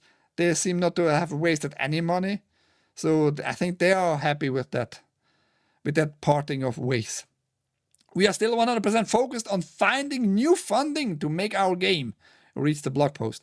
Even if the state of the industry feels fairly dire, we are encouraged by the conversation we've been having, and fortunate that we have a great playable demo already. So there's still some hope to be had. Hold on to that hope, because now we are going to get kinda real. Kinda real in what sense? You just told us you have no funding. Just having a demo means shit. Hearing the word demo, and in that context here, sounds like you're a band in the late 80s, early 90s. Yeah, we have a demo tape, man. We have a demo tape. It's gonna be all right, man. Don't worry. You're gonna pay your bills. I know your girlfriend has right now a child coming up in her fucking belly. Don't worry, man. We have a demo tape. It's gonna be real. We're gonna have our breakthrough. Don't worry. That's just how I perceive this news here. Fantastic Pixel Castle is the latest casualty of the China-based NetEase gradual shift away from funding international studios. Though it never had a formal reveal, Fantastic Pixel Castle's Ghost project was planned to be a fantasy MMORPG. Despite its genre FPC's website states Ghost would avoid the tropes of fantasy that you've already seen hundreds of times, and was centered on a setting called the Shardlands, with players alternating between realms known as blue and red shards. Oh wow, that sounds also like a super other novel idea there, going from worlds back and forth. Big change there. I wonder why they didn't get funded anymore by NetEase. I wonder why. We might see the demo after they just closed the studio completely after the 17th of November. We might see footage of this demo on a broader platform. Who knows? Maybe we should use this as a side note here. I try to go 1.5, 2 hours per news now, and the news are Monday, Wednesday, and Friday, 2 p.m. Eastern. So keep that in mind. You heard that already, but I thought it's kind of an interesting news, and I have my thoughts about this in general. Brendan Fraser and Rachel Weisz reportedly returning for a new Mummy movie. Your Mummy. I'm just gonna paraphrase like what we see in this article, though, just to keep it short.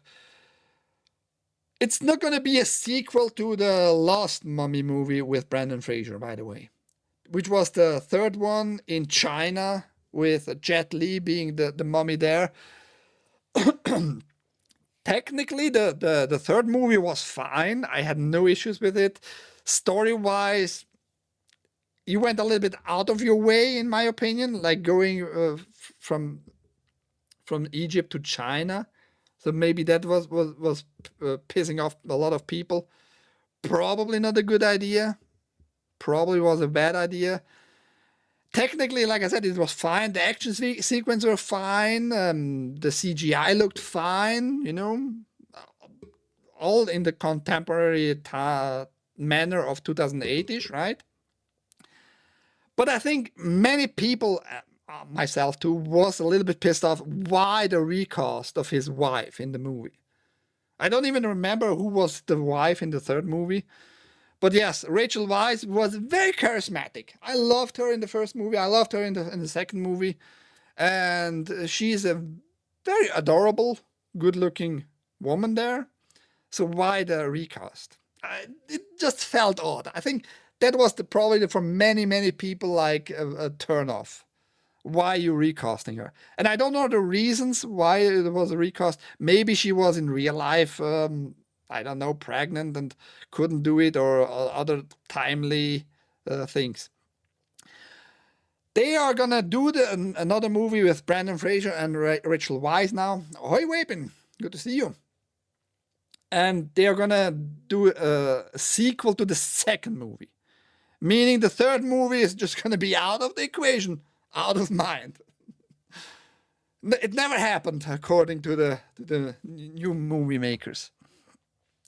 It's going to be a sequel to the second movie, and how it's going to work out, what story it's going to be, hard to say. We have no idea right now.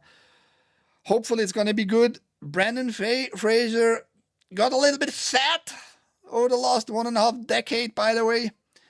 He lost again weight, though. His last movie I saw was this author movie. He was a writer in it. A gay writer, by the way, just to be very clear. Was not a bad movie. It was a very simple, just very dialogue-driven movie. He was like having kind of depressions because he was so fat, but because he was so fat, he needed to jerk off at home a lot. Weird, like, kind of core story there, but overall good dialogue. He was acting well and all that, but he was very fat in that movie. He lost a little weight, but he needs to lose a lot more weight to be in shape again for this movie.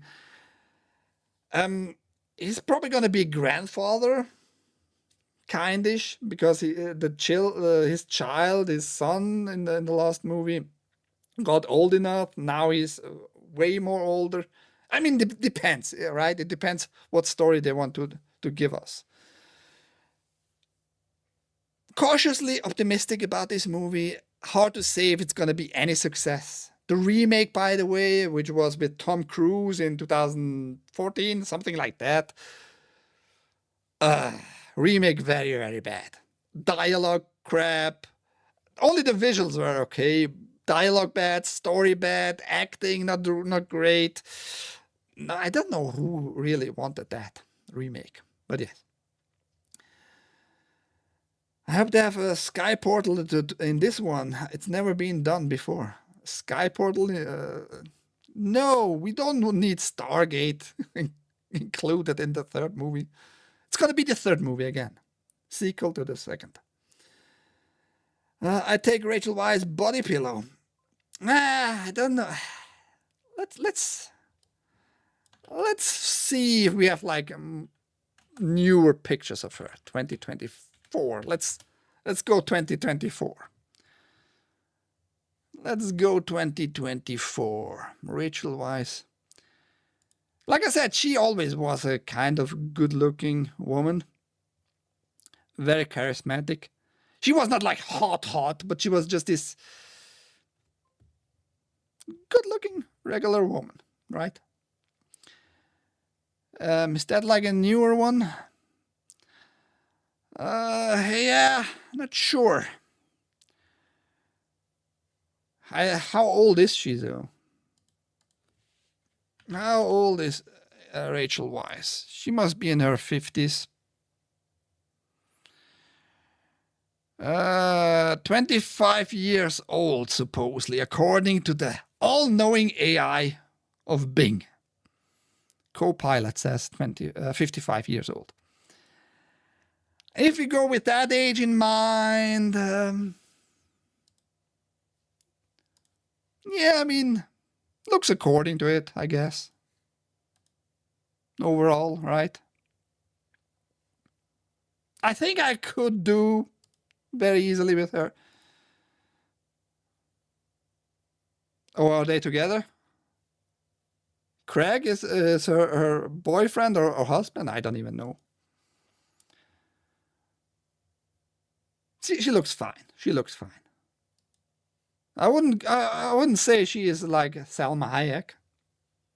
Salma Hayek is aging very well. Very, very well. But yes. Let's wait.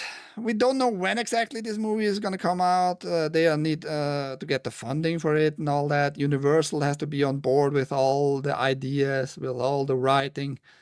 But yes, they have formed now a coalition. They're coming together as an actor team. Might be good. Might be good. Who knows? I think it might be good. It just depends on what he does and how the story is written. Yes, I do not have all that much hope for this though. Yeah, and we are in general like in a dry space, movie space, since the last decade pretty much. Occasionally you get like once a year, the last 10 years, like I said, you're gonna get a good kind of movie, you know. The last really good movie I saw, which is newer from last year, I would say, is Bullet Train. If you never saw that, with Brad Pitt. Great movie, great fun movie. Go look it up, Bullet Train. I think it was a Netflix movie. It might have been a Netflix movie. I'm not so sure anymore. But that was like the last really movie I just could have sit down and just enjoy from first minute to last minute. It was great. But yes, we are in a time space right now, the last 10 years, where movie making, we maybe just get too much of bull crap, man. We just might be oversaturated with stories, because it's cheaper to produce actually movies than, let's say, the 15 years plus ago. The digital world made it cheaper and easier to produce movies, just by the fact alone that you don't need those reels, you know, real film. You just can buy cheap storage, pretty much. and you just can make takes over and over and over, and it's going to be much cheaper. Access to it is easier for editing and all that. The landscape has changed a lot, so that's why we are oversaturated with mediocre crap overall. He was in Doomsday Patrol, yeah, but not visually. I mean, visually he was, but Doomsday Patrol was just, I think, slightly before he started to get really fat. But I love him, his voice, his acting in that sense in Doomsday Patrol. Good show overall. Of course, has like stupid DI crap in it, but overall, I enjoyed Doomsday Patrol a lot. I just feel like this is going to be like Matrix 4, a big letdown. I have no idea about Matrix 4. I don't care. Matrix, I think, got a good ending in 3. We all know that it's a cycle and it's never-ending cycle. Nobody needed a 4, but yeah, it looks like DreamHack is back in Atlanta this March. I don't think it's in Atlanta. DreamHack is gonna be 3 times a year, something like that. But in, I think, Sweden, yes, might be in March. I think it was Sweden. She hit the wall at 25. Oitin Rabbit. She as the librarian was hot. Yeah, but 1999 was the first Mummy movie, which is 26 years ago, where she was filmed. So she was like on peak Rachel Weisz in the first movie. She was hot librarian. Yes, they are married, I believe. I think Jennifer Love Hewitt is aging well too. No. Jennifer Love Hewitt is getting... It's like melting, like getting fatter and melting. She looks still okay. Still looks okay. But in 5 years, I'm gonna tell you, you're gonna look back at Jennifer Love Hewitt and say like, okay, I would have done her multiple times a day. Not today though. I'm telling you right now. She started melting and getting fatter. Very fatter. Oh, he weeps. Rachel Weisz is a baby though. No, not anymore. She looks okay, like I told. June 2021 was the movie I saw in the theater. F1 is a great movie. Why are you mentioning a fucking F1? Nobody is talking about fucking F1. Oh, because the last good movie for you. Gosh darn autocorrect. You are one of those guys, weeps. You can't write. It's okay. You can write, I can't read, so it fits perfectly. It's cheaper, but somewhat Marvel still racks up huge bills and blows out the budget on reshoots and edits. I don't know about those numbers anymore, really, to be honest. I think all those budget numbers, and the budget numbers include production and usually marketing, I think they are all made up for money laundering issues and purposes. I think all those big studios, Paramount, Fox, or which is pretty much Disney these days, and Disney, which Marvel belongs to, Universal, all those big ass movie companies and production companies, I think they are all fudging their numbers, making them way bigger on paper just to do money laundering in some capacity. I just fucking can't. I can't believe. There's no fucking way. Just like physically not possible. For example, for Amazon Studios on Rings of Power to make it a billion dollar production, but giving you that garbage, like visually garbage, Set-wise, garbage. Horses dying on the set, garbage stuff. Being billions of dollars worth. And just not physically. They are not showing you what they are producing. They're just not showing you. I think it's all throughout the band of those production companies money laundering. I think it's not real, man. Made and will be in Atlanta because Dallas is shut down. Oh, okay. Just changing the places. I just remember it is 3 times a year, and once it's at least in Sweden, pretty sure. Yeah, Jennifer Love is cute chubby now. Cute chubby now. Why are you interested in woman weeps though? We all know how gay you are. Did you make up with beers and noobs for a meetup? Having a big ass twin sex incestual orgy? Is that happening this year, next year? For Christmas maybe? Like a nice present? Elizabeth Hurley did a movie a year or 2 ago. I just thought she looked great. I have no picture in my head to that name. I like cute chubby girls and her smile is the best. Jennifer Love Hewitt? Yeah, she has a cute smile, I agree. The Addams Family series lady was so hot. Ortega? Do you mean Ortega, the girl Ortega? No hymen, no diamond. I don't know what that means. Rachel Weisz is just 2 months older than me. Yeah, she looks better than you. I agree, Sarge. If that's what you're trying to tell us, I agree. Carol Jones, so she is 23. What? 56. Oh, months. I thought you said years. My bad.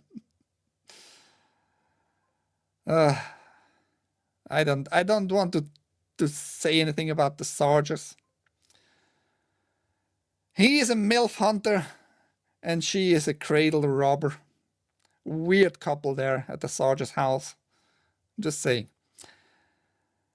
You trade me for Rachel in a second though. Everybody would. Even Mrs. Sarge would trade you for Rachel Weisz. You're not gay, Ike. Yeah. I don't believe you. Post a picture or a little video clip. You sucking off a dude, weeps, and telling on video if you like it or not. That's the proof to me. If you can do that, I'm gonna trust you on that. Or a saint. If you can do that for us, we're gonna trust you on that. But yes, this movie is gonna happen. When? We don't know. Are you gay enough though today for this news? A Final Fantasy actor is 2025's sexiest man alive. I don't know about this dude, but I think it's just an interesting little fact. A faggot fact. People's Magazine picks a sexiest man alive every year, with the title usually just bestowed upon whatever incredible famous man your mom is most likely talking about at that time. What a great phrase there, actually. Good your mom point in there. 2025's winner is another white guy, but he does hold the distinction of not only being the first openly gay man to get the title, but also being the first to star in the critically acclaimed MMORPG's Final Fantasy XIV. Yes, my fellow gays, Jonathan Bailey is the sexiest man alive. I don't know this dude. I think I've seen it in a few movies, but name doesn't ring any bell. The face looks a little bit familiar. But yes, a gay dude is the sexiest man alive. Oh, all you female out there, you can suck him off. I mean, you probably still can, but he's not going to enjoy it. And he is a voice of Final Fantasy XIV. That's how Kenneth Shepard, also very gay, made the connection there to bring you this news here. Isn't that great? because he was a voice in Final Fantasy XIV.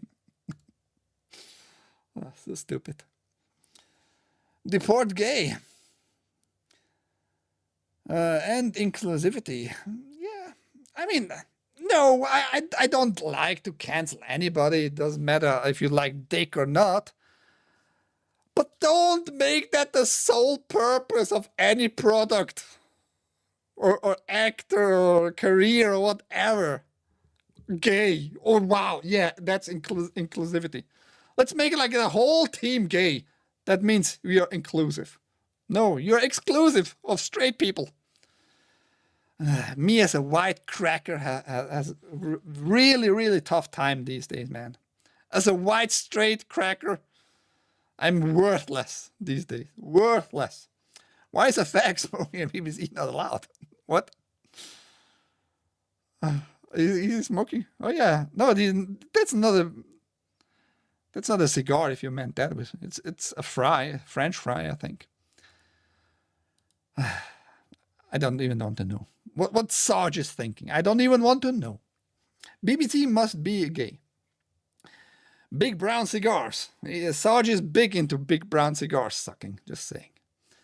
Sarge is the sexiest gay man alive, especially when he has a BBC in his mouth.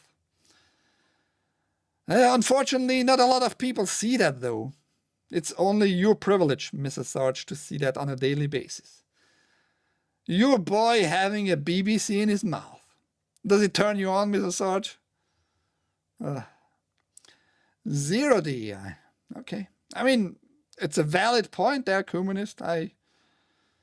I'm just not into cancel culture in general. That's what I'm saying. That makes absolutely no sense. Sexiest man alive, gay?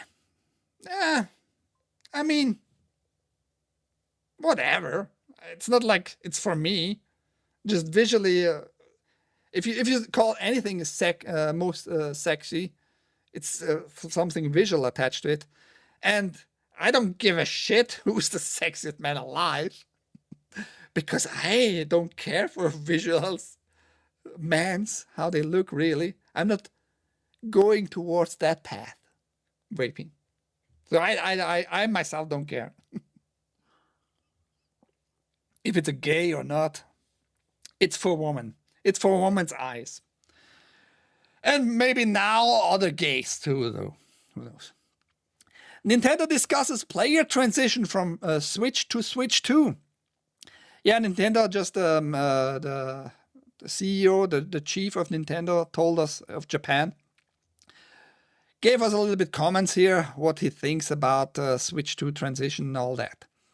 Switch is on track to be Nintendo's best-selling systems of all time, but now that Switch 2 is here, there's obviously a need to move players over.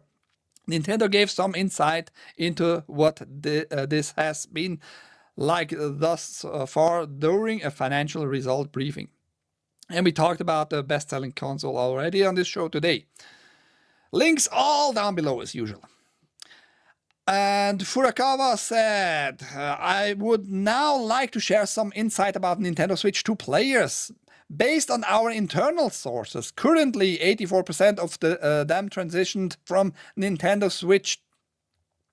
This high percentage shows that many consumers who enjoyed Nintendo Switch are smoothly transitioning to Nintendo Switch 2, allowing us to maintain our relationships with them across platform generations. Furthermore, if we look at when these transition consumers first started playing Nintendo Switch, we see no concentration in any specific period. Consumers who purchased Nintendo Switch between its launch in 2017 and the launch of Nintendo Switch 2 have been uniformly migrating to Nintendo Switch 2. I mean, not big surprise, it's just a little bit confirming that Nintendo fanboys are moving on from this last generation to the next generation in big numbers. So not super surprised there. If I'm gonna get ever a Switch 2, remains to be seen. I was not super keen to getting a Switch 1 in the first place, but I got it because of friends and because I just wanted to play Mario Kart 8 on the Switch. That's the whole purpose of my purchase of the Switch 1. So yeah, I'm not surprised that Nintendo fanboys are gonna just keep being fanboys. Big surprise for others maybe. Ike's not gay? Ah, nice. Big surprise, huh? Big surprise.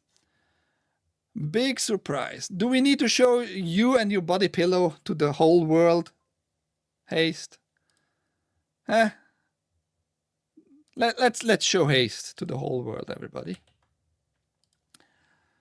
Because he's being a little bitch right now. That's Haste. And Vaping Gamer can confirm that's Haste. I don't know if he can confirm that he took his body pillow with him of Yoko Ono. 85 plus years old Yoko Ono, whatever. But that's him. So, you try to shit on me, I'm gonna dump a bigger load on you, man.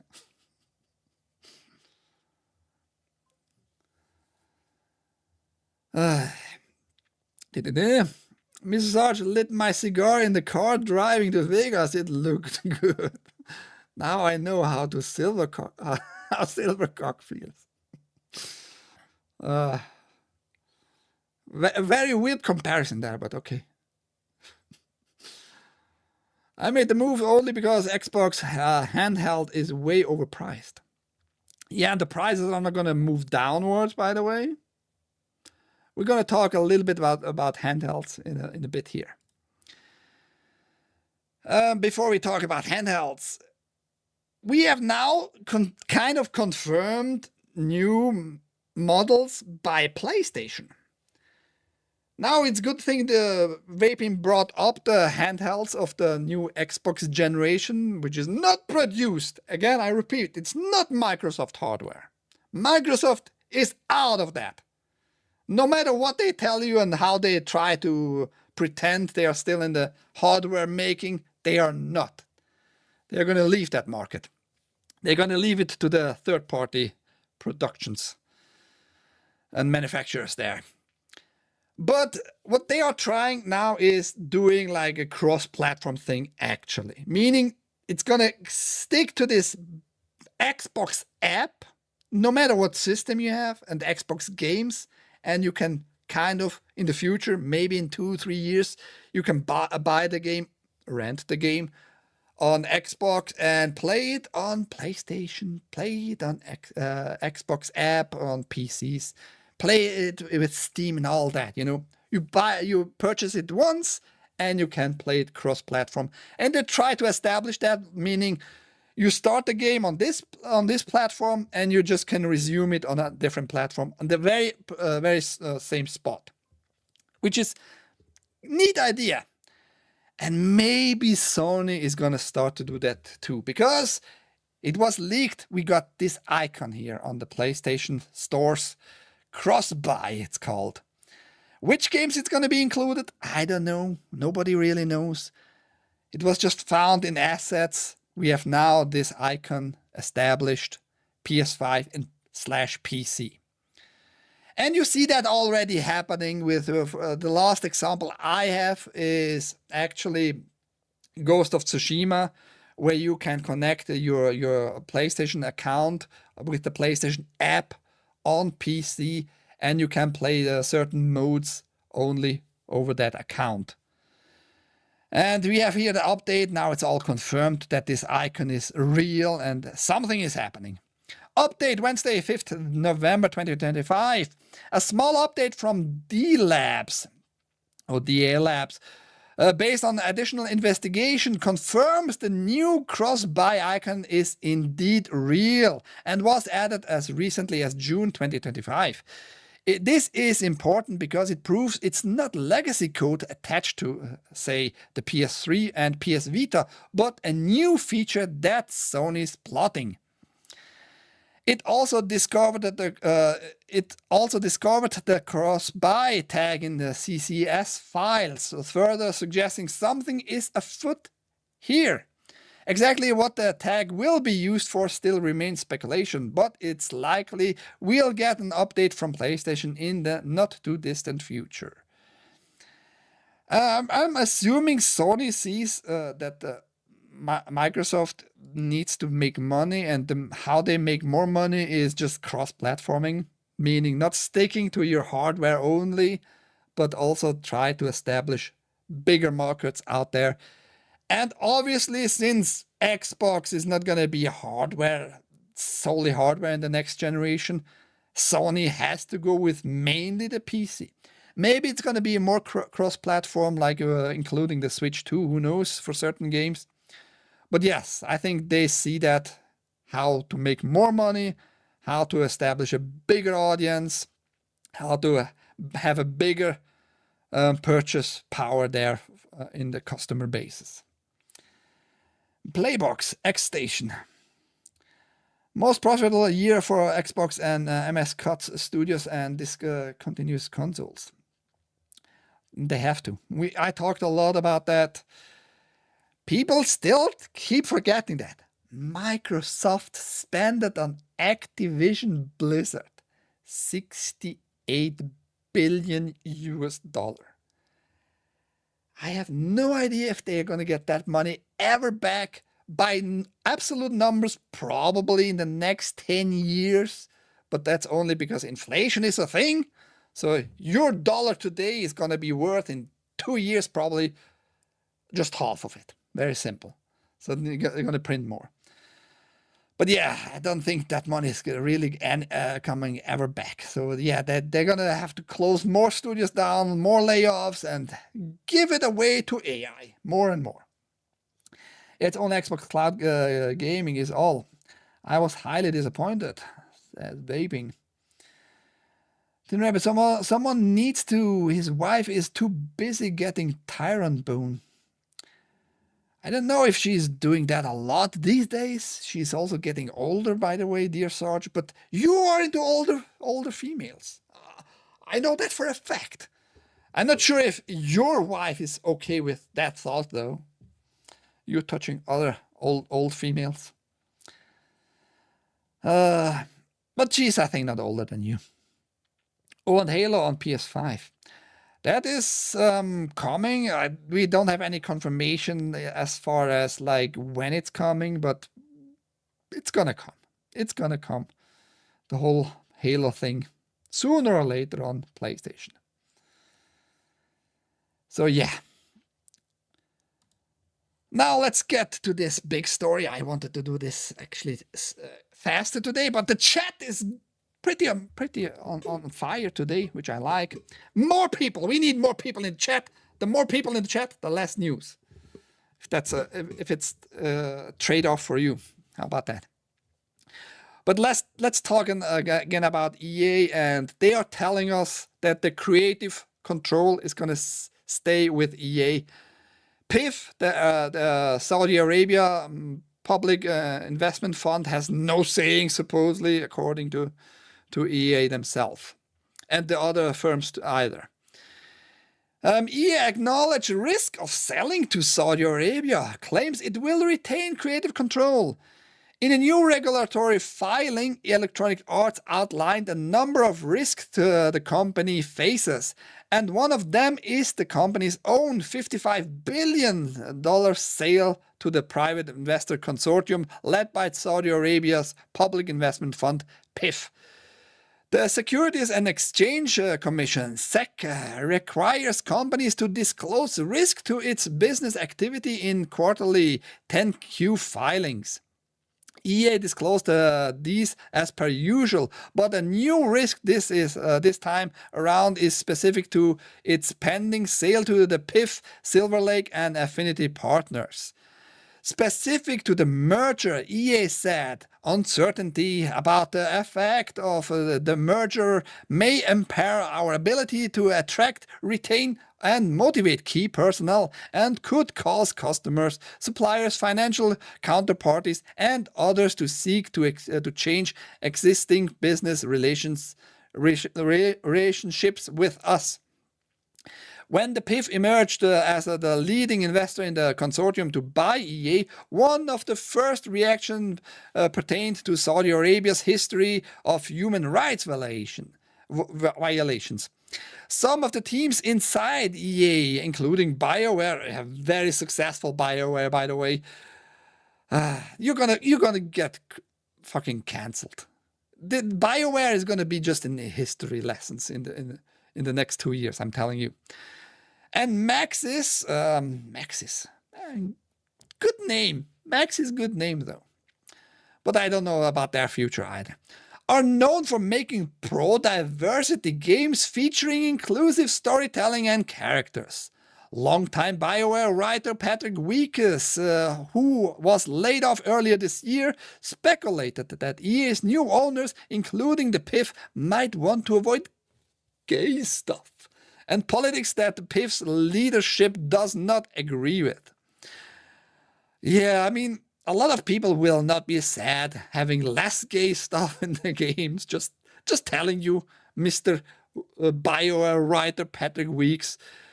We saw that people are not super happy with gay stuff in the games. By your last product, by the way, which is Dragon Age the Failguard.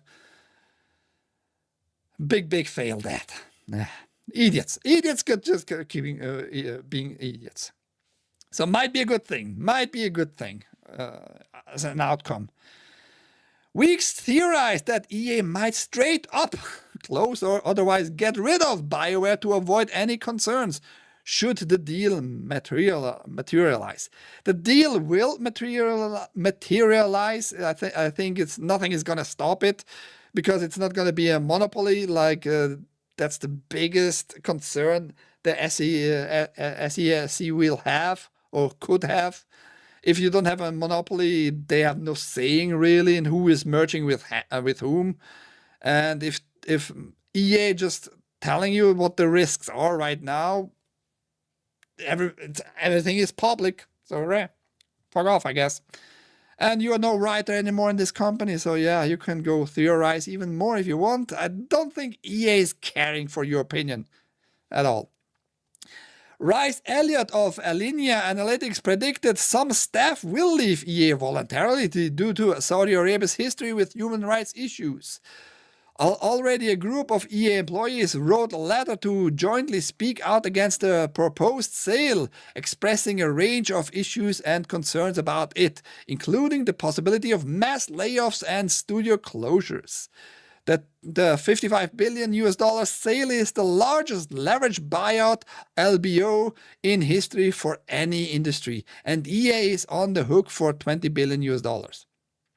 The company is expected to use its own earnings and assets to make the debt repayments, and many fear layoffs and closures could come as well. Just a little recap for people who don't really understand what happened here in general. So those three partners made a joint venture company, pretty much a joint venture.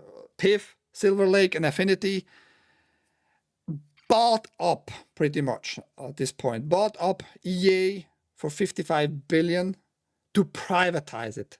Meaning you're going to not be able anymore to trade it in the future markets, in the stock market publicly. Like as a regular guy, you just can't go to a public trade market and get some shares. That's just not possible in the future.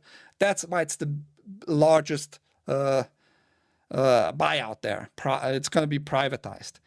Because we had in the past bigger buys, but you still can like trade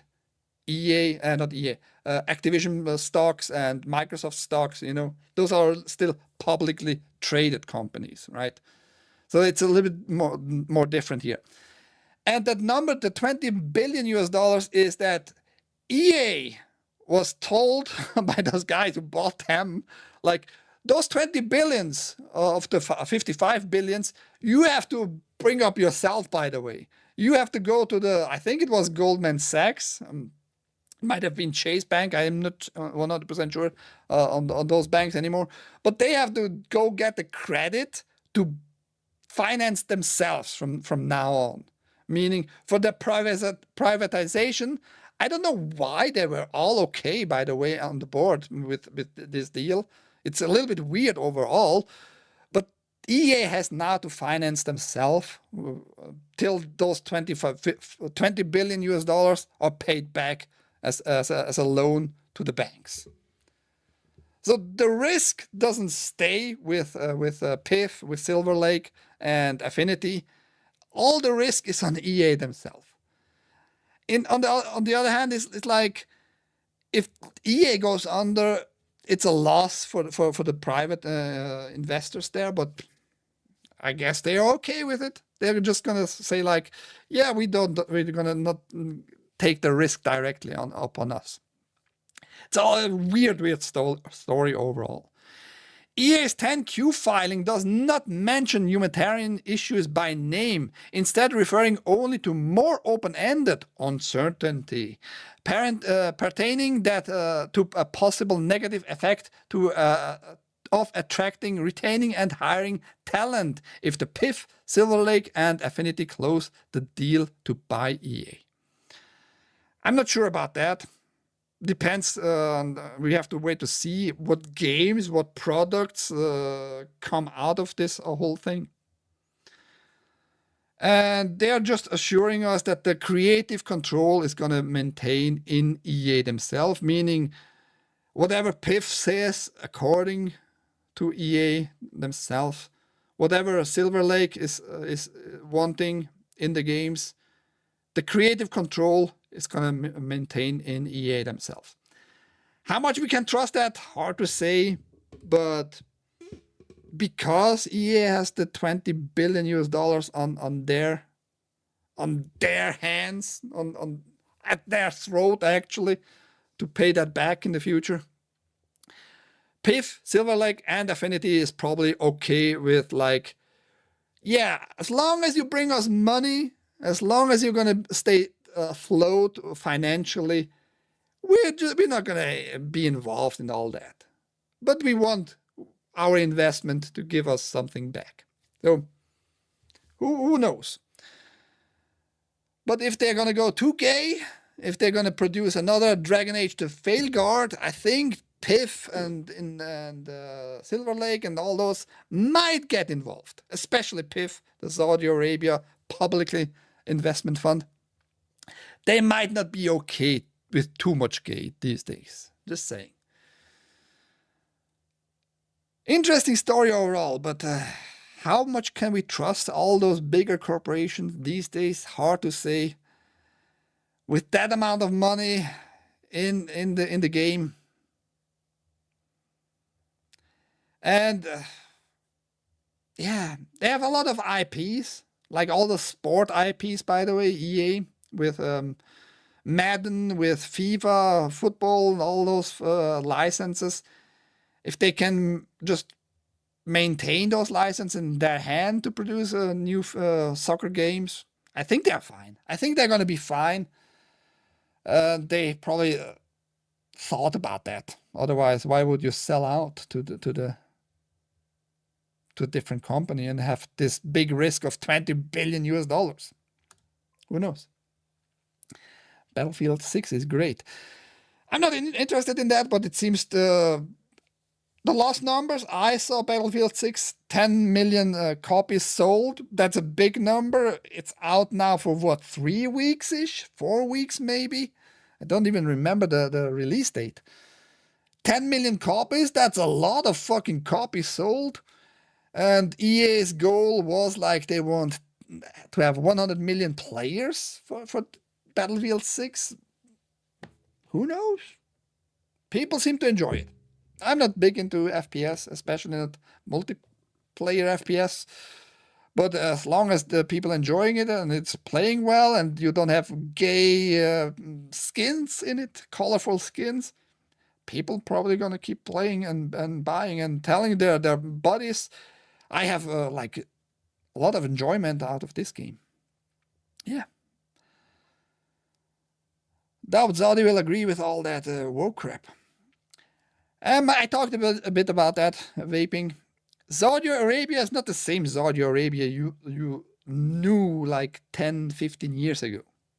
Since the last king died, since they need to be included in the world government in the future, they need to change too. Otherwise, you will not survive in the global market. That's just facts.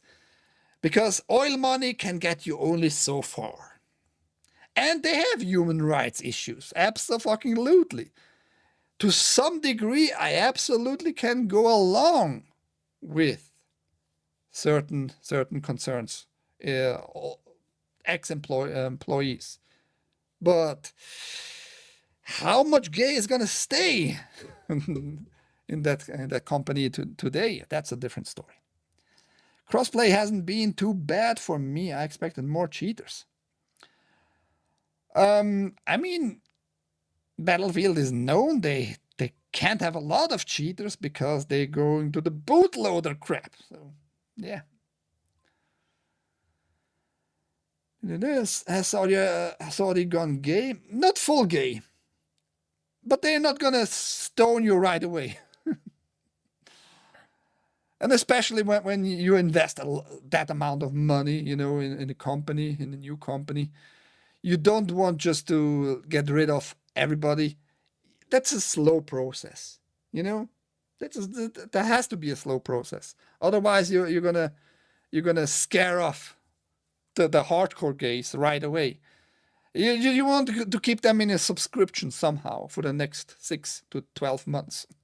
Get a little bit of money back from them. So you don't go full non-gay. They treat women like shit. Even that got better, actually. Even that got better. Women are allowed these days to go alone out of their house, by the way. That was not the case 5 to 8 years ago, actually. So they are changing. They are actually starting to change a lot. Women are allowed to drive now. That part still they need a man besides them, though. All those little things, So they have a real human problem there. Kumanis is going. Bye, Kumar. Arabs have always been gay. Think Chai boys. They just get angry when it is outed. Why you keep bringing that up every time? Chai boys are not an Arabian thing. They are more like I would say maybe a northeastern Iranian thing, an Afghan, Pakistani thing, if at all, has not a lot to do with Arabian. And also the biggest fucking market, dear Sarge, is clean your own houses, by the way. Everybody. It doesn't matter the topic, clean your own house. The biggest pedophile market on this planet is the USA. I wouldn't call out them Chai boys faggots in Afghanistan. If we all have our problems inland, by the way. We have problems in Switzerland too. A lot of them, same problems. But the biggest market for pedophile stuff and pedophiles, human trafficking, USA. Especially with children, man. It's hardcore there. So don't go too far out there. I know, think of Lawrence of Arabia. Lawrence, isn't it Lawrence written with a W? I never saw the movie, but he supposedly was a very thin, skinny guy. And he had to do certain stuff. Arabian stuff. Who knows? The woman shouldn't though. Oh, shit. Well, those Dutch guys also started Nambla. Saw it on the South. What do you have against Marlon Brando now? What the fuck, Sarge? What the fuck? What did Marlon Brando do to you? The North American Marlon Brando Lookalike Association. What did they do to you, Sarge? I mean, Marlon Brando supposedly raped female co-lead on movie. on set, in the air, supposedly. I don't want to confirm that shit, but the story sounds like it was happen. The other NAMBLA. I don't want to think of the other NAMBLA. Let's talk about gaming stuff, man. It's a great chat today, by the way. Love it. But let's keep on keep the topic on the games. You no longer need a PS5 to play Astrobot and other PS5 exclusives.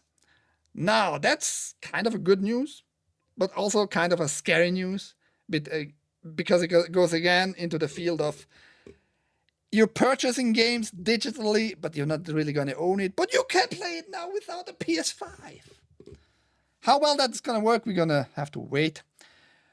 Probably, maybe, actually, Haste can test it out, make a new account, buy a game on the new account without connecting the PS5 to the PlayStation Portal. Today, Sony will officially push out one of the biggest PS Portal updates the peculiar little handheld has received since it was first released back in November 2023.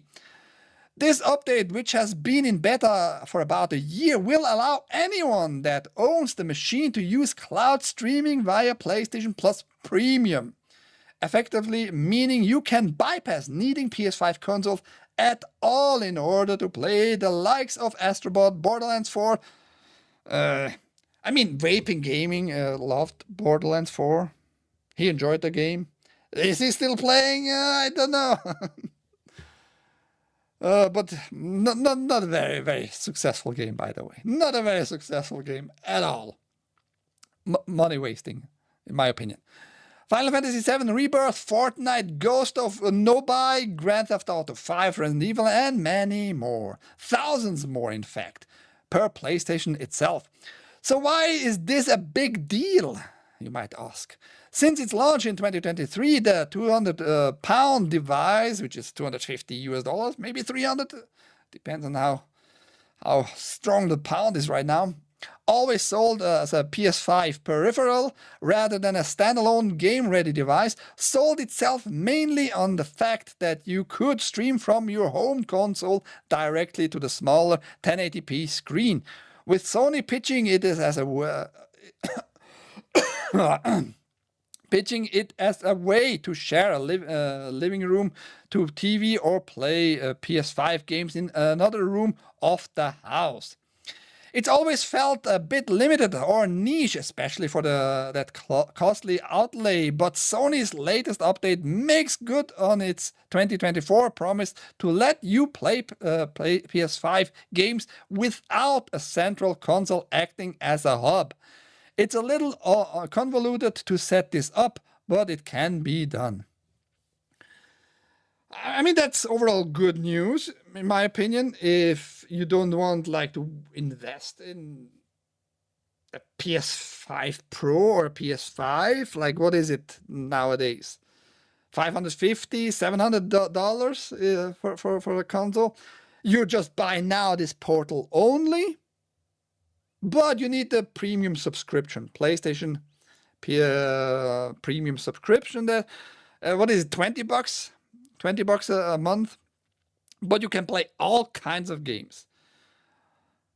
And with the subscription, you're gonna get on a monthly basis free games, classic games. I don't know if any free classic games will be launched for you. Haste should be able to confirm, and Ouch My Junk uses PlayStation subscription stuff, I think. So yeah, I don't know about the classic games. But yeah, all those cloud gaming games now, you're going to be able to play it with a $250 device. I mean, if it costs in the US $200. PlayStation Portal price. Let's see what's the AI overlord tells us. We can buy it on Amazon. The company, the store of choice for Sarge. $200. Okay. Fair price overall, I think. Fair price. If you're going to use it only instead of the PS5, full-fledged PS5, with subscription on a monthly basis. I mean, $20 a month. PS Classics are free with premium. Oh, there you go, even better. You get at least some value for your money right there, right?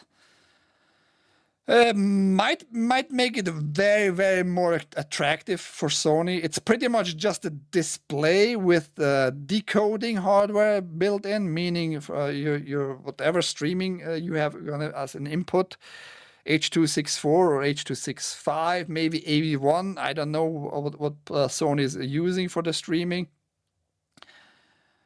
But yes, it's gonna have like limited hardware.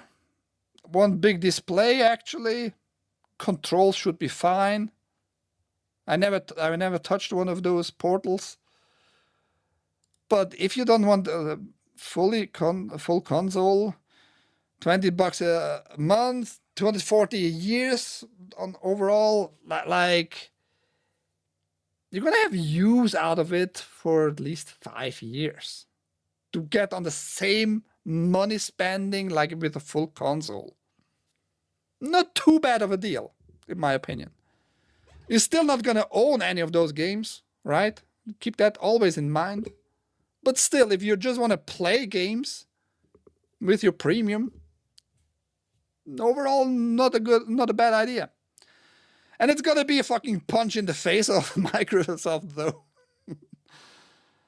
Right now, when Microsoft actually launched with their last iteration of the Xbox app cloud being in the ultimate as a out of beta app, you know, kind of a punch in the face to Microsoft.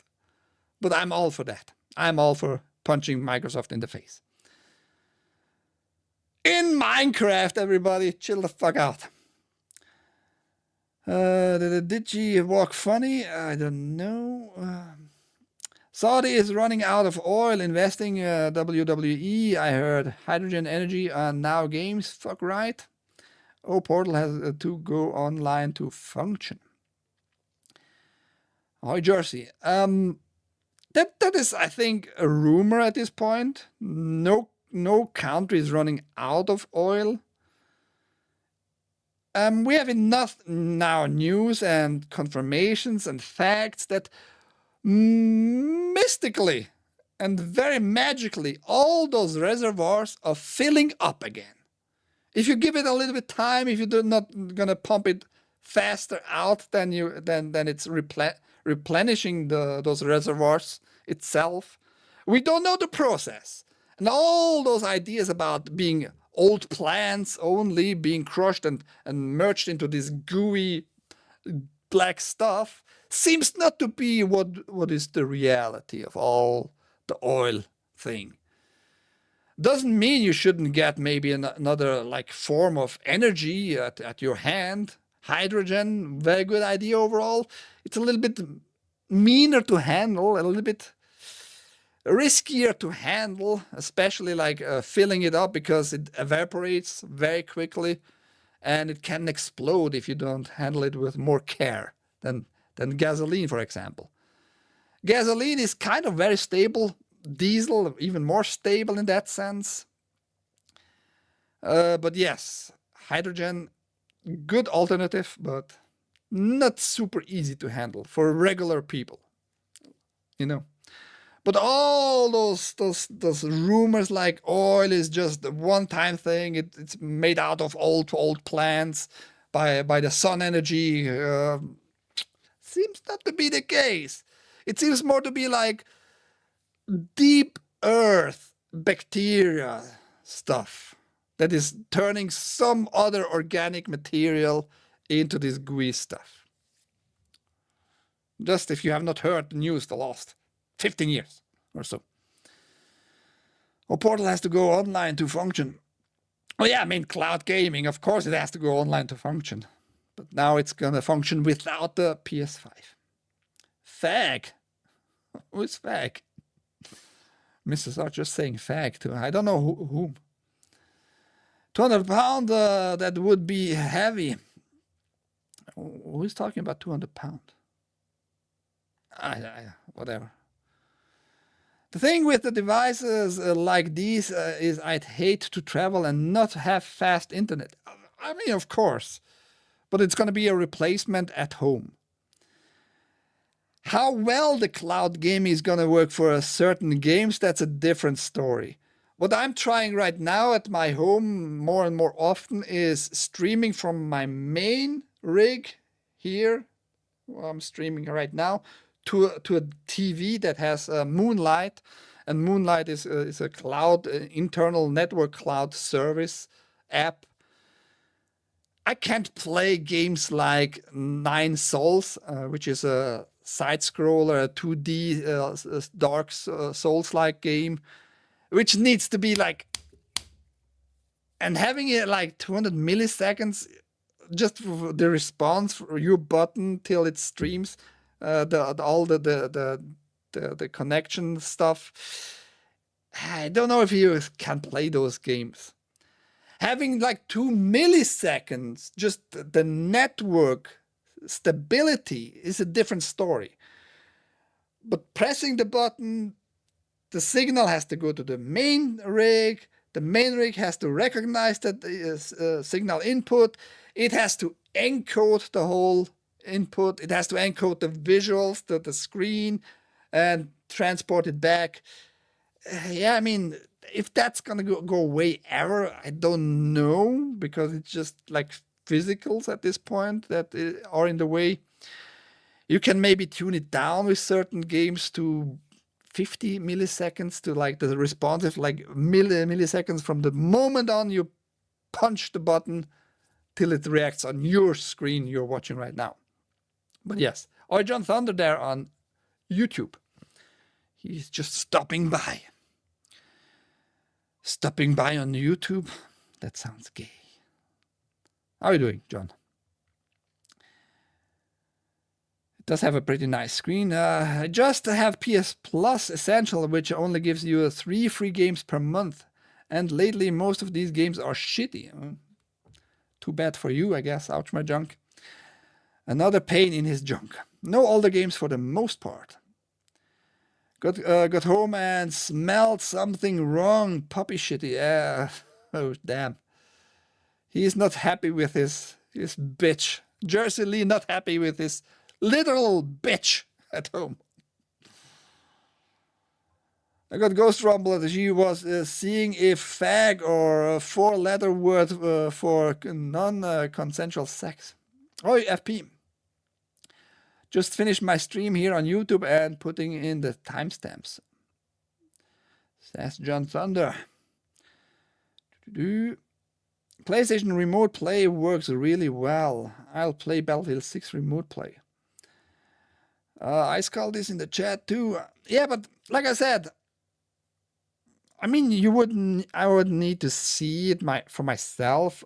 Like with this one game I tried just yesterday, the last time I tried. Nine Souls.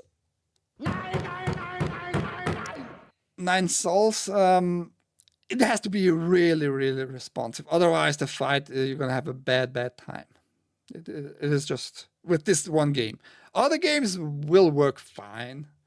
I don't know if you need like super high, sharp, responsive in Battlefield 6, or if everybody has a little delay, it doesn't matter. Can't say there. So most games are gonna be probably all right, but certain games just need to be way, way quicker. But I think that's overall a good news.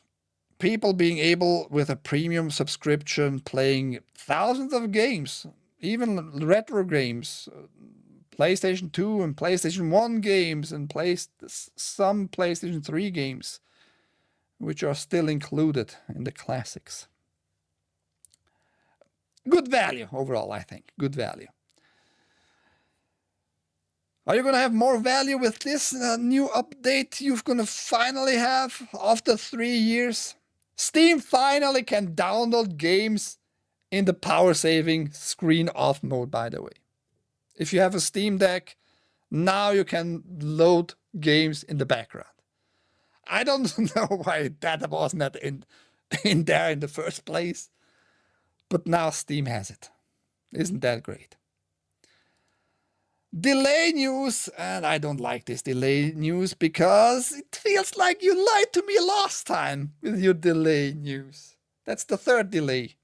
Terminator 2D, No Fate, delayed again. This time to December, as team needs time to assemble physical editions. I'm going to tell you why I don't... The trust is going down. Trust is moving up, not up, downwards like crazy with this company right now.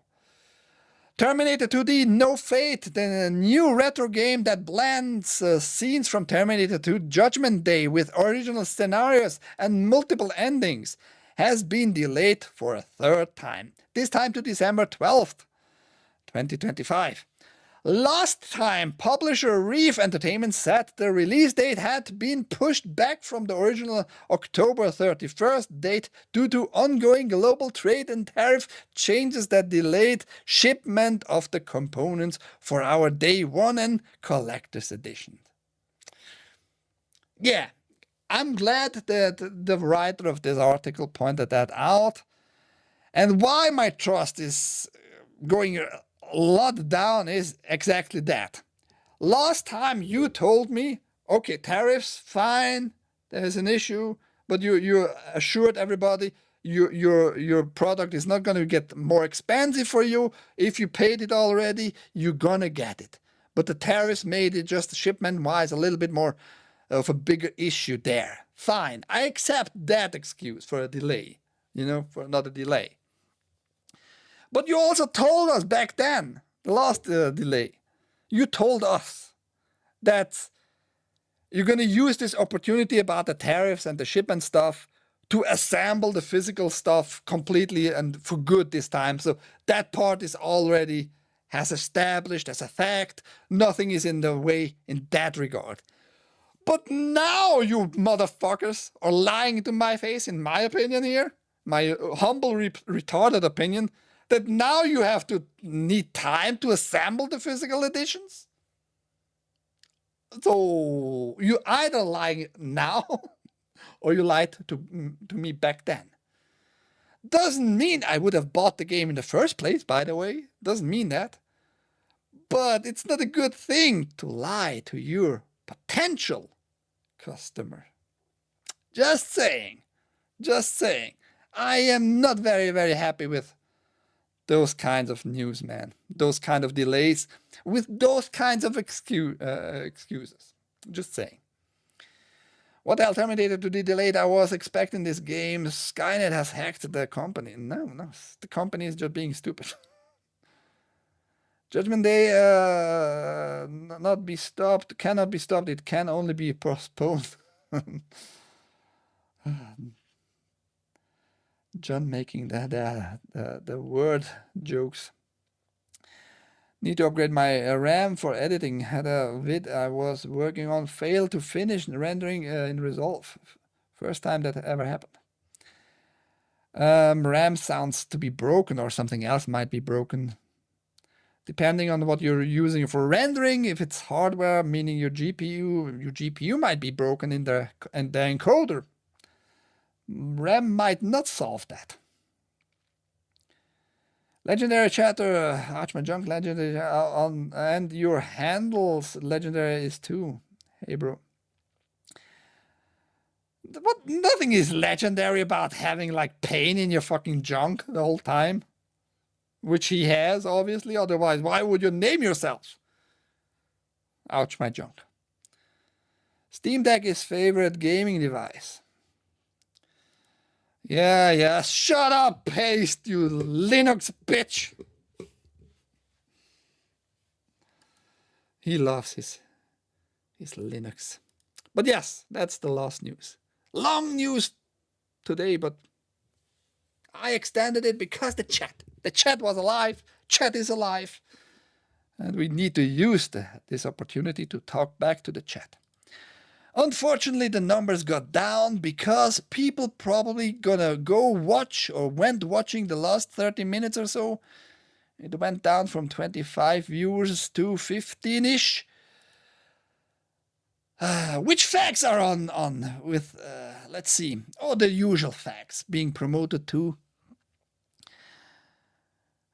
A lot of Arc Raiders. I mean, that's normal though. It's a new game. Everybody seems to love that game. I can't play it. But yes, the usual suspects there. At least I'm not pushed away. I'm on the front. Like on the 10th place there. Holy crap. Anyhow. Will you remember any of those news? That's up to you, man. It's all up to you. If your memory serves you well, if you care about those game news. I think we had a lot of interesting little pieces here, though. A lot of different pieces.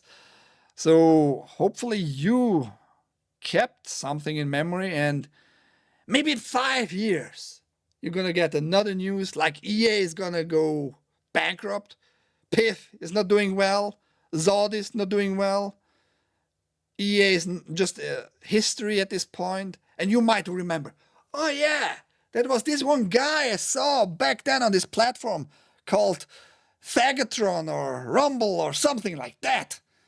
Because we all met there on this faggot platform. And he told us about the Zodis trying to open up to the world. But maybe they've gone the way of the faggot bird and died off. Who knows? I think we had a great news show today. Thanks to the chat. Thanks to you guys. Next news, Friday. The day after tomorrow. Tomorrow, maybe I'm going to stream just regular gaming stuff. Who knows? Retro Thursday. Can happen. I hope you have a great rest of your day, morning, evening, or whatever it might be in your particular place there. Enjoy it. And if you're a BBC enjoyer, go put the BBC in your mouth. Big brown cigar. Otherwise, thank you for being around. My name is Ike. That was TAGN, the Angry Game News. Monday, Wednesday, Friday, 2 p.m. Eastern here on TAGN, the new channel, TAGN. Bye-bye.